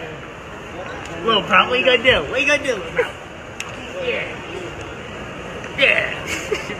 This is Jack's iconic shtick, where he walks around causing a ruckus, just being this menace to society, harassing people, and then trying to get a rise out of them. The second someone looks like they're ready to get confrontational with Jack, he has his security guards swoop in and stop it, just put the kibosh on it immediately. He travels with his bodyguards that are basically his babysitters, his nannies, really his guardian angels. They're the only thing that's kept him alive this long, because he is such a piece of shit. Everybody wants to fight him when he does things like this, but his bodyguards protect him. And he still has the gall, the fucking chutzpah, to stand behind his bodyguards, peek his head over, and continue to insult the person. He actually looks like a cartoon villain out of Popeye. Like, look at the way he conducts himself. It's so bad. This would be the most embarrassing moment to somebody else, but for Jack, it's his proudest moment. Now, when it comes to insulting Jack Doherty here, I actually have skin in this game. Just like an 80s action movie tagline, this time it's personal. When I say he is insufferable to be around, I'm not just basing that off of the videos I see of him. I actually know Jack Doherty in real life. In fact, he was in one of my videos 4 years ago, but you probably didn't know that because I did my absolute best to edit him out of it. It's from a video 4 years ago when the local Tampa Police Department challenged me to complete their police academy. This was during the time where I was watching live PD and talking about police activity, making jokes about it. They invited me out there to try it myself. Well, Jack Doherty actually happened to be there on that same day. Despite my best efforts to rewrite history, you can't fully erase the stain. You can see the cringe cryptid right there in the yellow shirt. This is a young Jack Doherty spotting. At the time of filming that video, Jack would have been 16 years old. And I know it's not exactly cool to bully a child, but this wasn't a child, this was a demon. It's not just me that had an extremely negative impression of Jack on that day. Matt, Andrew, Tiana, and the officers all had nothing good to say about their experience being around Jack Doherty for like the 6 hours we were there. He was one of the most disrespectful people I had ever seen in person. For some reason, he was extremely loud most of the day, so anytime he tried to talk, he'd kind of yell it at the officers or anyone he was talking to, I suppose. It was like he was trying to get into a screaming match on an Xbox Live lobby for no reason. Like, I think that was just him trying to be hype for his video or something, but man, it was extremely annoying. But beyond that, anytime we were about to do one of the tests, or if the officers were trying to tell us something about one of the tests, he'd be like interrupting them frequently, and the yelling was giving me a goddamn headache. Like, none of us had anything positive to say about Jack. The only thing is, we all understood that he was a child, and he found internet fame extremely young. So clearly that had a poisonous effect on his mind, and we had all just kind of expected that he's going through a phase most likely, and he'd eventually grow out of this. But not only did he not grow height-wise, he also didn't grow personality-wise.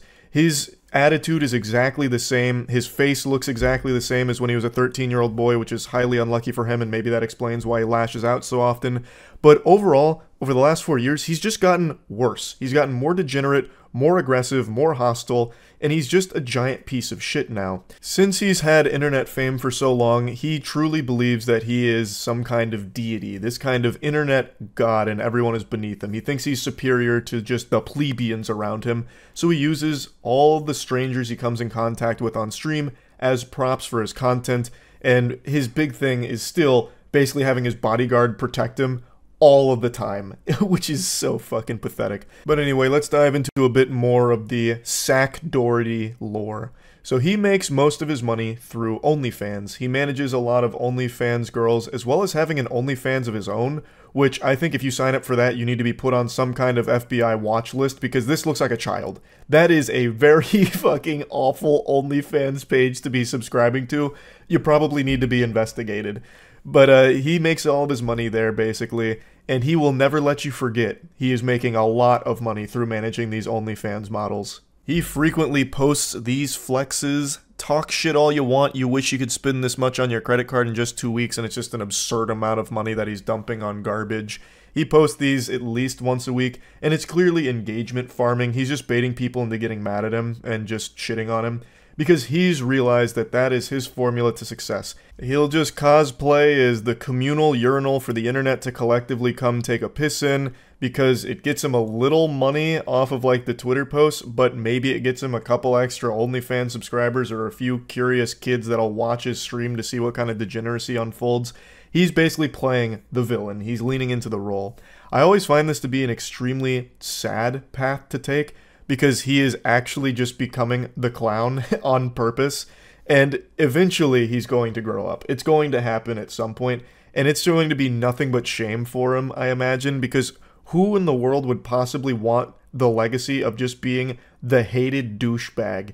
That's not something to be proud of. Even if you do have a lot of money in your bank account from it, I can't imagine it feels good to explain to your friends and family how you got that money, because everyone dislikes you and makes fun of you. Like, there's no way that that's a rewarding experience.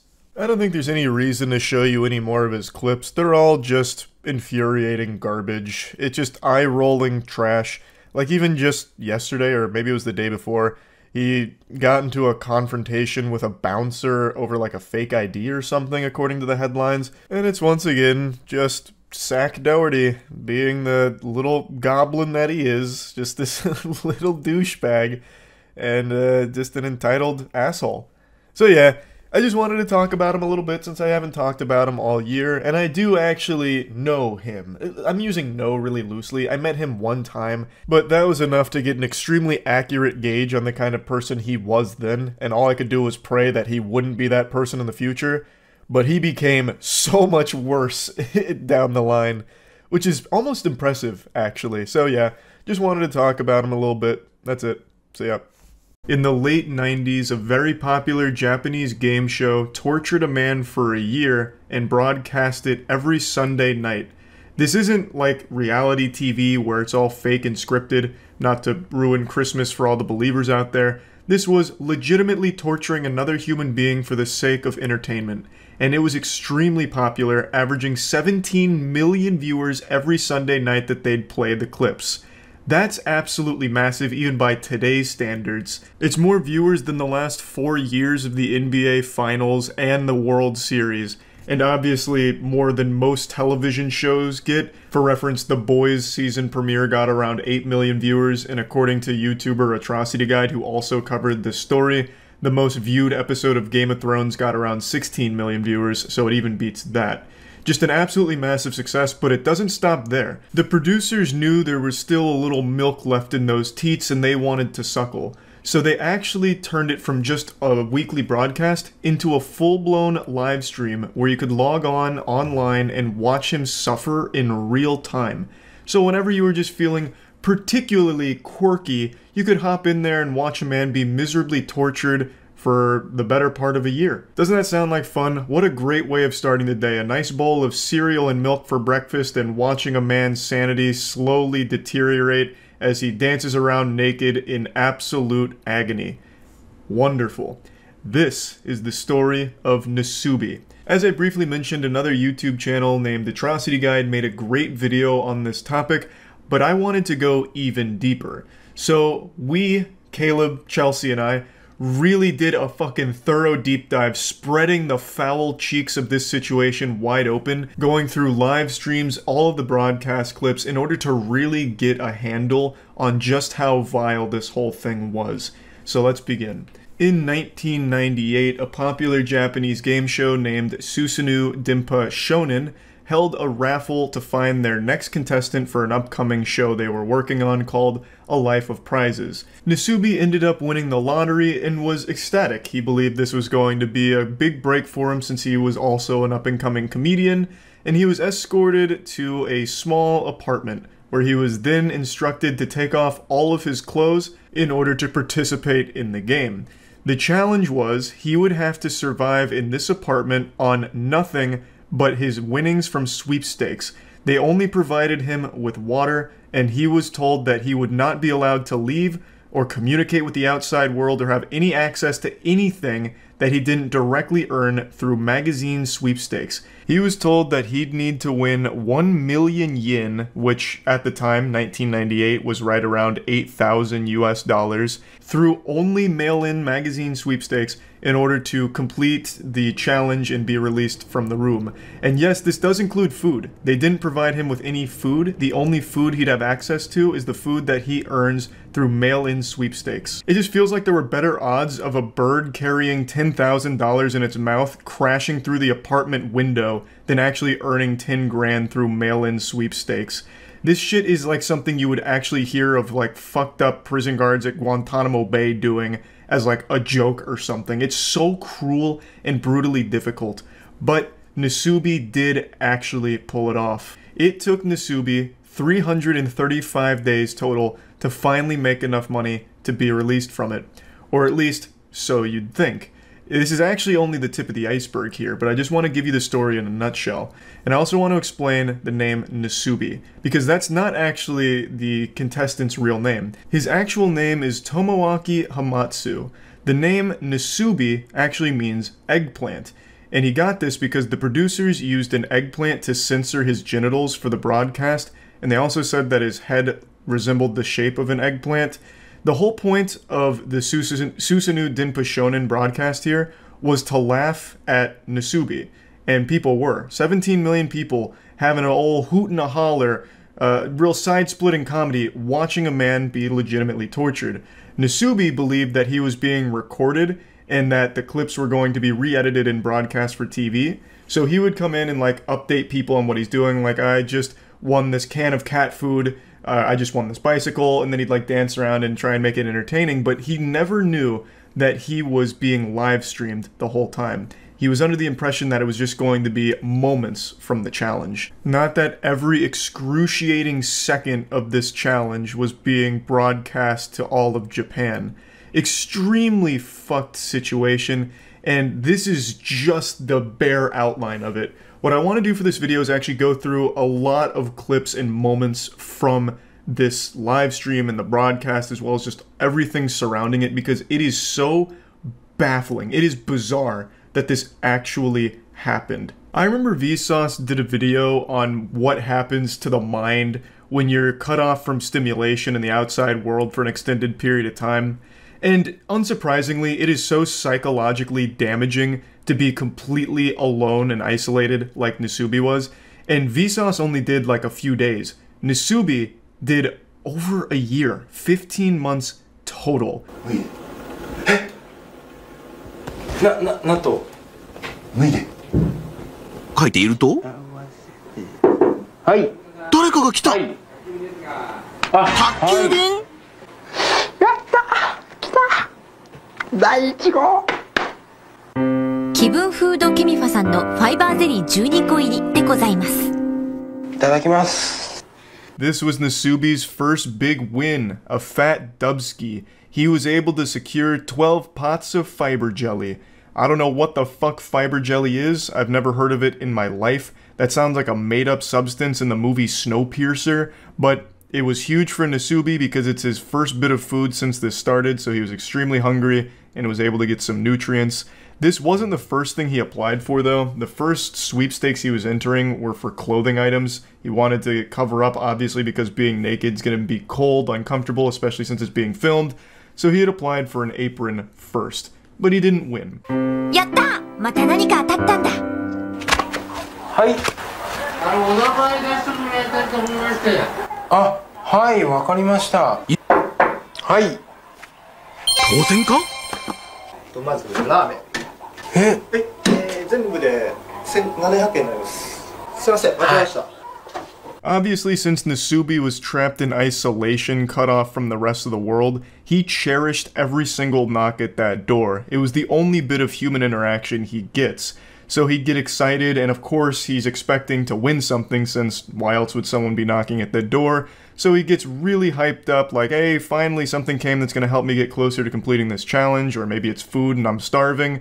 But that wasn't always the case. Like in these two clips here, sometimes it was just fucking cruel, where a postman knocked on his door just to let him know that he needs to put his name on the mailbox or some shit, and then also someone put the wrong address for a ramen delivery, so he couldn't even have the ramen after smelling it. It was just really sad to see. 米か？でんでねー。米だ。ナスビ、米。お米5キロです。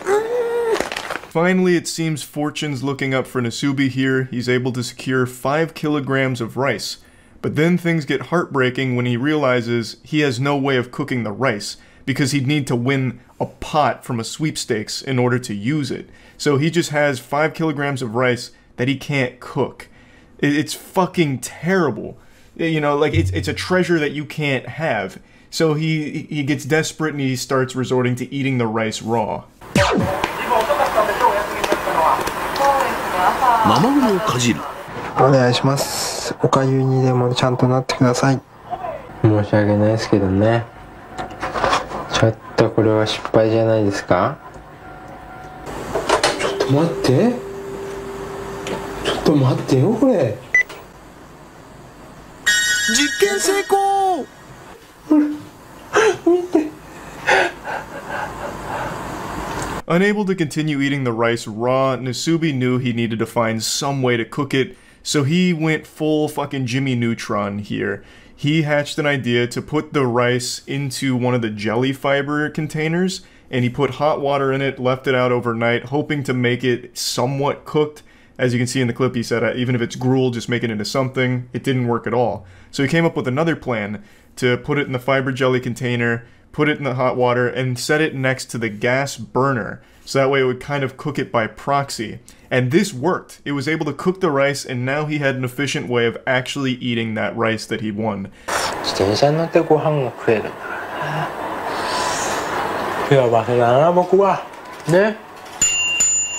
Slowly but surely, Nasubi was chipping away at that 1,000,000 yen goal, winning more and more prizes, such as a bicycle, which on the surface seems pretty useless since he couldn't take it outside, but he turned it into a stationary bike, and I'm sure that was like a good way of stimulating him, because what the fuck else are you gonna do?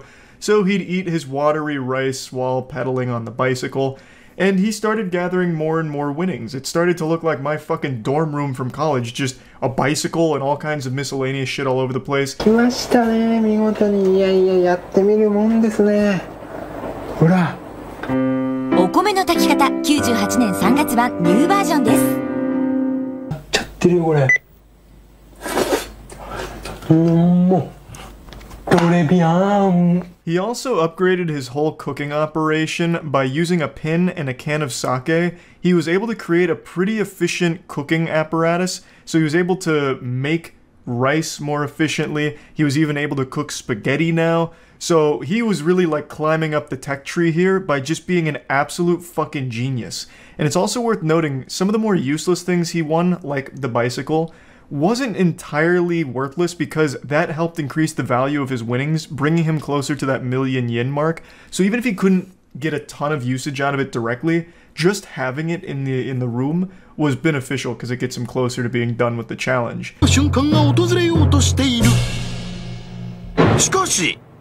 でもちょっと厳しいね。Now, it's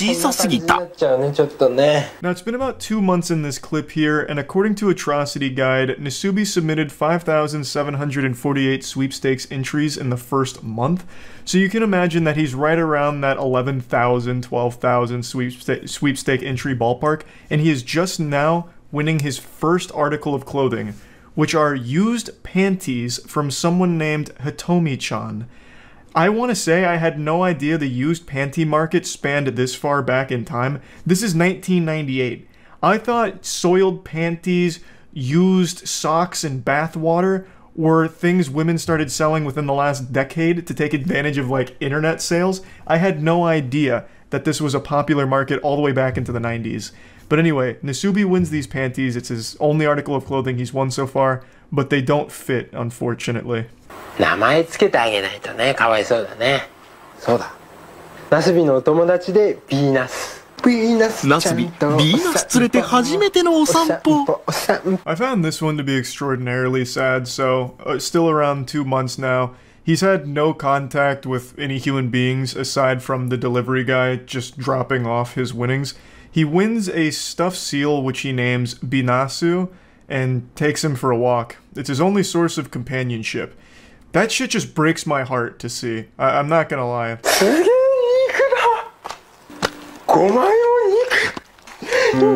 貧乏芸人の日常生活においてステーキの4文字なんて想像だにしなかった。肉をボールペンに刺して炙り始めた。5分後。美味しそう。ナスビにとって最高級の食べ物、ステーキを今まさに食べようとする瞬間。 This is his first time winning a direct source of protein. Up until this point, his diet was mainly just the rice and like spaghetti. So he'd be getting trace amounts of protein, but never something like steak. His macros had to be so fucked from this, but he finally gets steak, and he cooks it by using a ballpoint pen to cook it over the direct flame, and he gets to eat it and is super happy about it. I'd also like to highlight something in that note he wrote. He said, in the life of a poor comedian, he's only used the word steak in his imagination. I think this is big because prior to this challenge, Nasubi wasn't a popular comedian in Japan. He wasn't well off or anything like that. This was his big break, which is why he was so excited to be part of this show. And then he gets tortured. It's so fucking cruel. Like, you can't help but feel absolutely horrible for this guy. 専用コントローラー好き。運転手はナスビ、車掌はビナスってな風に。加熱しないで食べるつもりだ。うん。全然いける。美味しい美味しい。うん。すべてビーナス君のおかげだ。He wins a PlayStation game as well as a special controller for it, but he doesn't have a PlayStation or a TV to play it on. He then also wins raw pork and raw crab and eats it raw because he didn't really have an efficient way of cooking those. And you can see that he talks a lot to the stuffed seal. This is very much like a Castaway situation with Wilson. When you're deprived of human contact for as long as Nasubi has been, you start to try and find ways of being social. Humans are social creatures by nature, which is why it's so torturous to be deprived of that. It's fucking brutal. It's been right around 3 months by this point, and he is not even halfway done to the million yen goal. 3ヶ月ぶりの掃除スタート。テレビです、テレビ。まあ1は映んねえのか。アップするよこれで。そのものとは歯ブラシと歯磨きのセットです。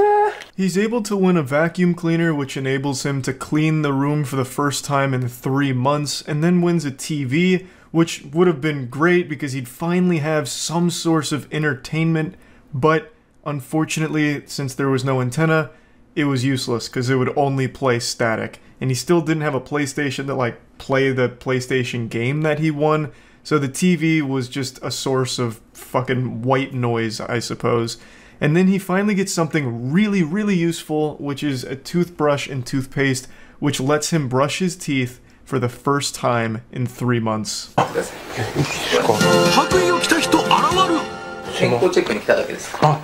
全く問題ありません。なすびさんは健康であると認めます。 This is one component that I always see left out for all of the publications or videos that talk about the horror of the Nasubi story. They actually had a doctor come in and check up on him. The staff wanted to make sure that he wasn't like on the brink of death or that he hadn't contracted any like serious disease or anything. So they had a doctor come in, take his vitals, also did like a blood and urine test, or so they claim, and then gave him a clean bill of health. Now, assuming that that's all legitimate and not just, you know, theatrics for the television program, I would still say this doesn't take into account the actual torture this man is enduring. Like, even if his vitals are okay, he doesn't have a disease or any, like, big alarming health concerns. This is a man that has been deprived of sunlight, socialization, entertainment, and just basic human needs for 3 months by this point. So even if all of the blood work and all of that is within normal limits, this is a man who is still very much not okay. And to try and make it seem like, no, everything's great, Nasubi's happy, and this is a totally fine by the books thing, look, the doctor even says so, is even more scummy and shitty. 嫌なことに気づいてしまった。命の源お米が米袋の底に溜まってる程度になってしまってる。ついに今日で最後か。これが最後のお米です。はい、ドッグフードです。すると、まずい。ドッグフードです。 Somehow, the story keeps getting more tragic. The rice that he won on the 20th day was finally running out, and he was unable to win any more during this time. So he resorted to eating dog food, and dog food became the primary thing that he was eating. It was like his main diet. So he was surviving off dog food. And another thing that I've seen brought up a few times that I also question is the legitimacy of like what shows up, because it would have been very easy for producers to intercept things that Nasubi had won if they were too helpful. Like, I find it very odd that the only thing Nasubi won in terms of clothing throughout all 15 months was a pair of panties. That seems so unrealistic. I really think there may have been foul play, and this is just a conspiracy, where the producers intercepted clothes in order to keep him naked for the sake of the comedy of the show. And I think that there could have been a lot of cases like that. There's also nothing that would have stopped them from sending things he didn't win, like dog food. He may have never, like, entered a dog food sweepstakes, and they could have sent it to him in order to further humiliate and torture him for the audience. There's just so much shit in here that is beyond cruel and unusual. Like, it blows my mind that this is something that actually happened to a real human being. 神よ、我に生きる力を与えきり米です。じゃんじゃんじゃん。米はだって。 Luckily, he was able to win rice 3 months later. He won 10 kilograms of rice about 3-ish months after mainly surviving off dog food, as well as a couple of other foods that he'd win here and there, but dog food for a while was like his primary source of nutrition. And then he finally gets rice again. Now, it's been about 6 months-ish, and he is finally halfway to the goal. In 6 months, he reaches the halfway point. According to Atrocity Guide, he has submitted 38,000 entries by this point. 38,000 sweepstakes entries in 6 months, and he is only halfway to the goal.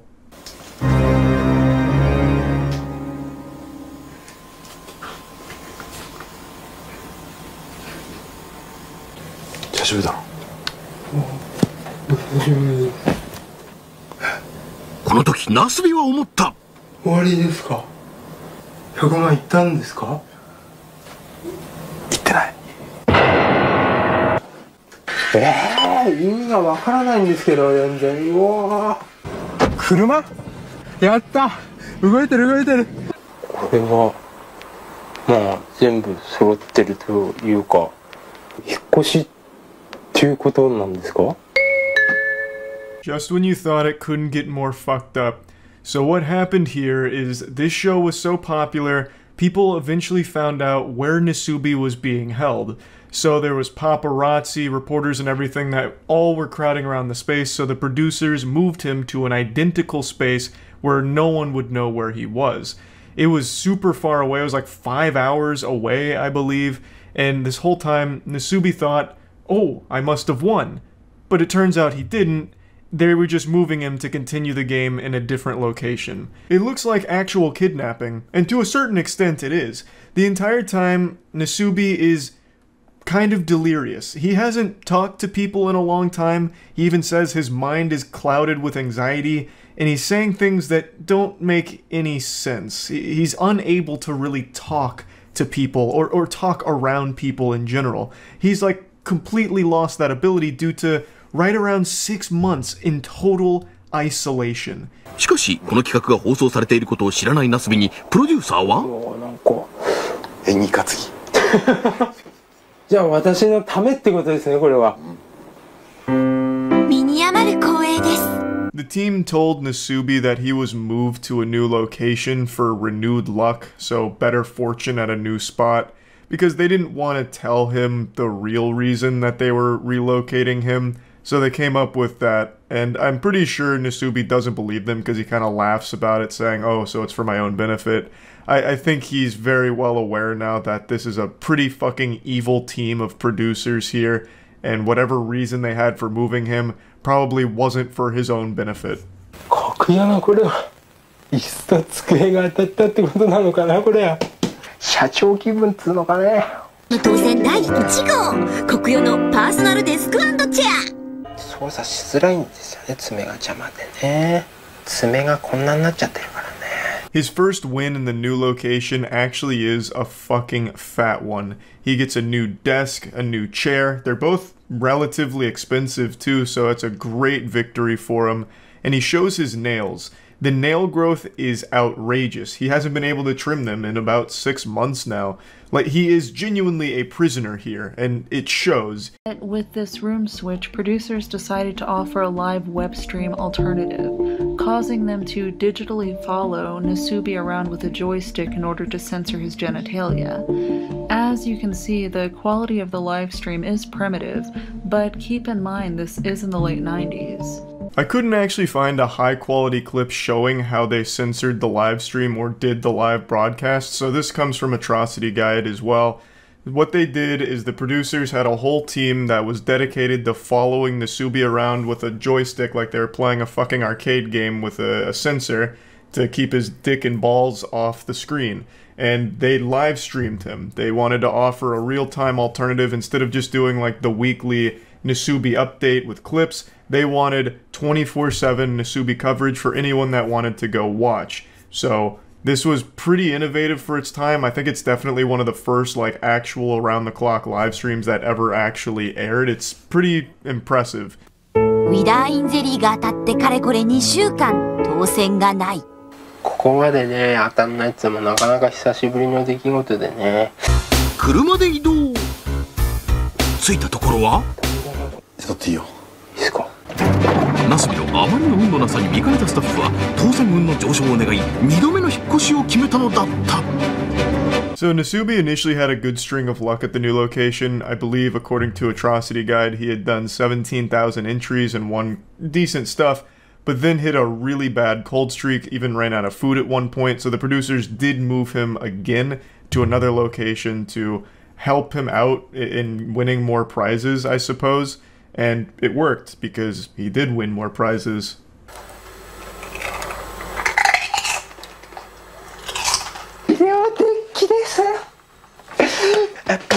ビデオデッキを頭にぶつけ当選の舞。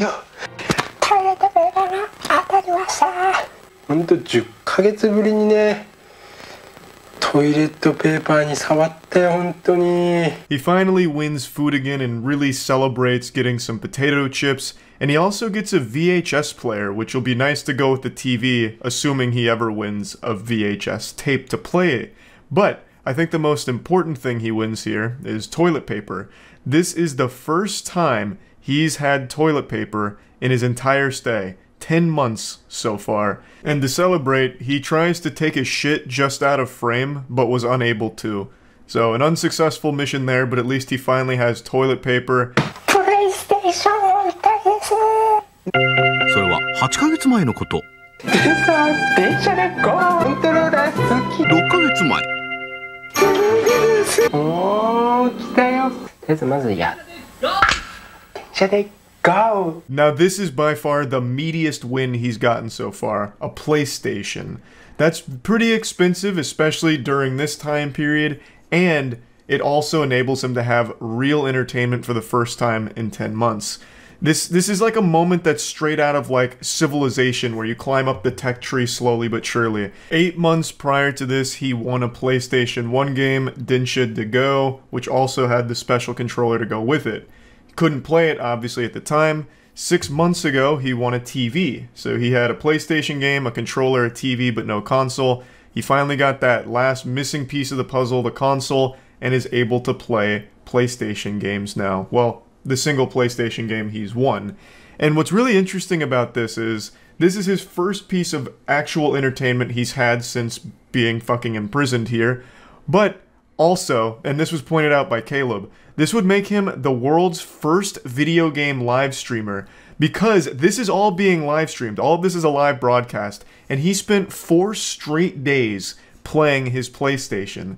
So for 4 straight days, he was being streamed playing a game. This man was the patient zero of streaming. He walked so Twitch could run. 一心不乱で電車で GO に熱中するナスビ。電車で GO 3日目に突入。金プレステでございます。 He played so much Densha de Go that he had to ban himself from playing it further so he could focus on entering into more sweepstakes and getting closer to freedom. So he stopped playing the game, went back to writing entries, and he was able to do it. He pulled off the last remaining prizes he needed to reach that million yen mark. 一歩間違えてダイヤにしてくれてれば。今回当たったタイヤが84,000円。つまり現在の総額は969,114円。 The tires put him extremely close to completing the challenge. He was right at the finish line here, so close he could throw the Densha de Go disc right over the finish line. Only a couple more wins would secure this, and he was able to pull it off. The final item he won that put him over the million yen threshold was a bag of rice. But Nasubi didn't know he won. It had been 335 straight days of constant, non-stop, relentless filling out of sweepstakes in order to win these prizes. 335 days of torture, and Nasubi had finally reached the finish line, but didn't know it.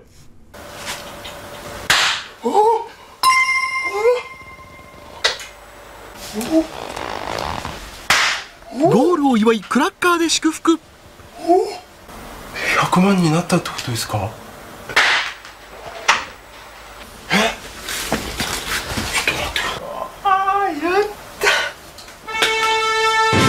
？11ヶ月と1日前に抜かされた私の服ですね。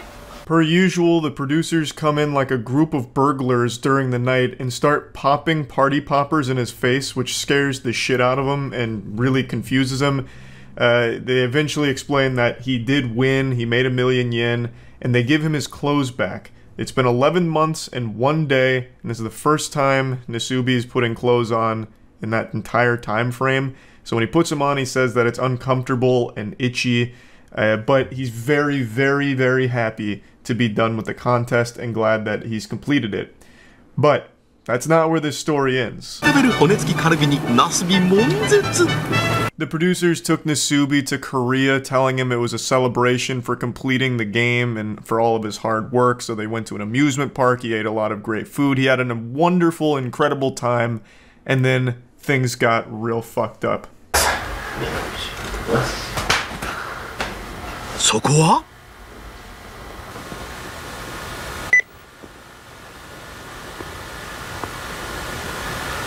は脱いで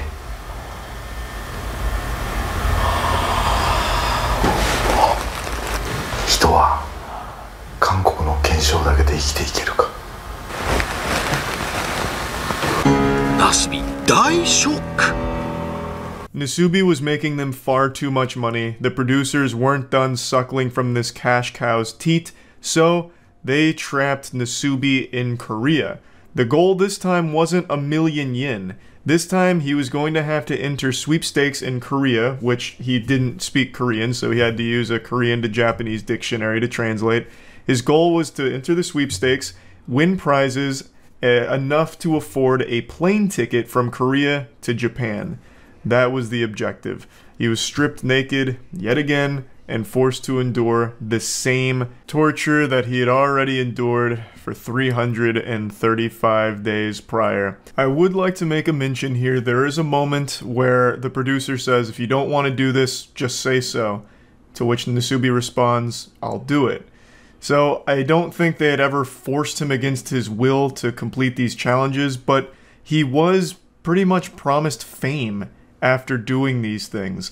So in the pursuit of Nasubi's big dreams, he allowed himself to be tortured mercilessly for 15 months.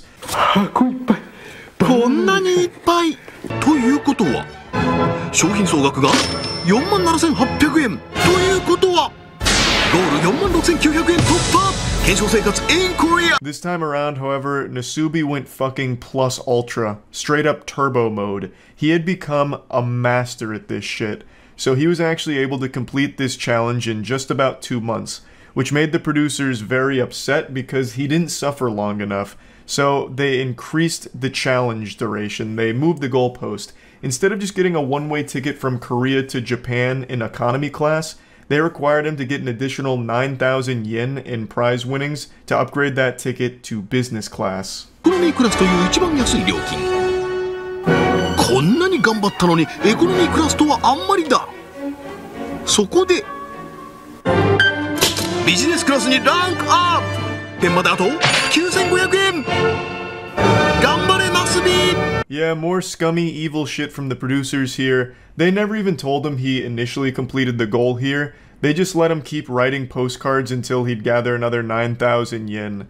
They didn't want him to win quickly. They didn't really want him to win at all because the longer he struggles and suffers, the more money they were making. So they let him just keep going and tried to spin it as a positive thing, like, look at how hard Nasubi's working. We're not going to let him fly in economy class. So the new goal is business class because it's what Nasubi would want. Just genuinely fucked shit. 頑張ったってこんなお茶2袋お茶よ。4,000円ということは商品総額は 61,800 円ということファーストクラスにランクアップということはゴールの金額もランクアップ Nasubi easily gathered the remaining 9,500 yen after winning some expensive tea leaves, so he was absolutely slapping the producers' bottoms, like he was going hog wild right now. So again, they increased the goal without ever telling him. Now, business class wasn't good enough. Now it was going to have to be a first class ticket, which was an additional 20,000 yen, I believe, which again was pretty quick for Nasubi to gather. He won a live octopus, a big picture frame, and was able to gather enough money through prizes pretty quickly to get that final rank up to first class passenger. So then he finally gets the ticket from Korea to Japan in first class, and it's over. そしてプロデューサーに連れられたナスビ登場。もちろんアイマスクにヘッドホン。ナスビは驚くべき行動に出る。別にまだかかる。なんと脱ぎ始めた。なんだ。せーの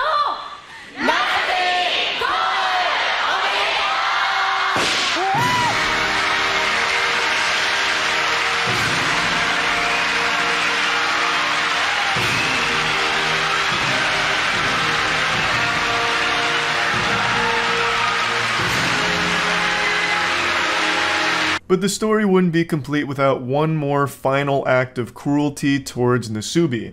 They blindfold him, put noise-canceling headphones on him, disorient him, and drag him on stage into a mock room designed to look like the rooms that he'd been staying in for the last 15 months. So out of pure instinct, he gets completely nude again. It's the only life he knows, so without ever being told to take his clothes off, he does it anyway. And then the walls break away, revealing a live studio audience laughing at him and congratulating him for completing the show. Nasubi is understandably confused because for 15 months he has been psychologically and physically tortured. So he doesn't understand what's happening, he doesn't get it, and is shocked, scared, and all around bewildered. It's just one more sick fucking joke from the producers. Millions of people watching the finale, as well as thousands in person watching him, completely naked and completely having no idea what's going on or why. The life of prizes was finally complete, and the entire show, Susanoo Denpa Shonen, was cancelled pretty shortly after. It didn't have like a super long run after this, but the toll that this experience took on Nasubi's life obviously didn't stop with the finale. He reported being uncomfortable in clothes for about 6 months afterwards, and his social skills had obviously deteriorated. He said he was a lot more shy and not really able to be a comedian super well anymore because obviously he had been cut off for so long from people. He just kind of lost the ability to carry on conversations efficiently and overall just became a lot more reserved as a result of this. He did, however, sell his diary, the Nasubi Life of Prizes diary, like his journal, and that was a bestseller. That was a massive success. But he himself never achieved that level of fame that he was kind of promised with a show like this. He did have certain roles in other productions, and some of them pretty sizable roles in other productions, but never a massive success in Japan, even though this is like the most successful live stream in Japan's history. So just an overall extremely sad and cruel story. The main producer behind this show has gone on record and said he doesn't regret anything. He said his goal is to make miracles on film, and with Nasubi, he accomplished that goal. He did apologize to Nasubi, and Nasubi confirms that the producer did apologize to him, but the apology only does fuck all. Like, that doesn't make up for 15 months of lost human contact and health. You know, like, that's a nothing burger. But I guess at least he apologized, even though he made millions of dollars off the back of Nasubi's suffering. But anyway, I wanted to share this story because I find it to be one of the most interesting ones when it comes to like live broadcast television as well as live streaming. This is one of the first live streams, and it was fucking bizarre. Extremely fucked up story. And yeah, I just wanted to share that with all of you. Thank you to Caleb and Chelsea for compiling a bunch of clips here, so that way we could tell the story as best as possible. And yeah, that's about it. See ya.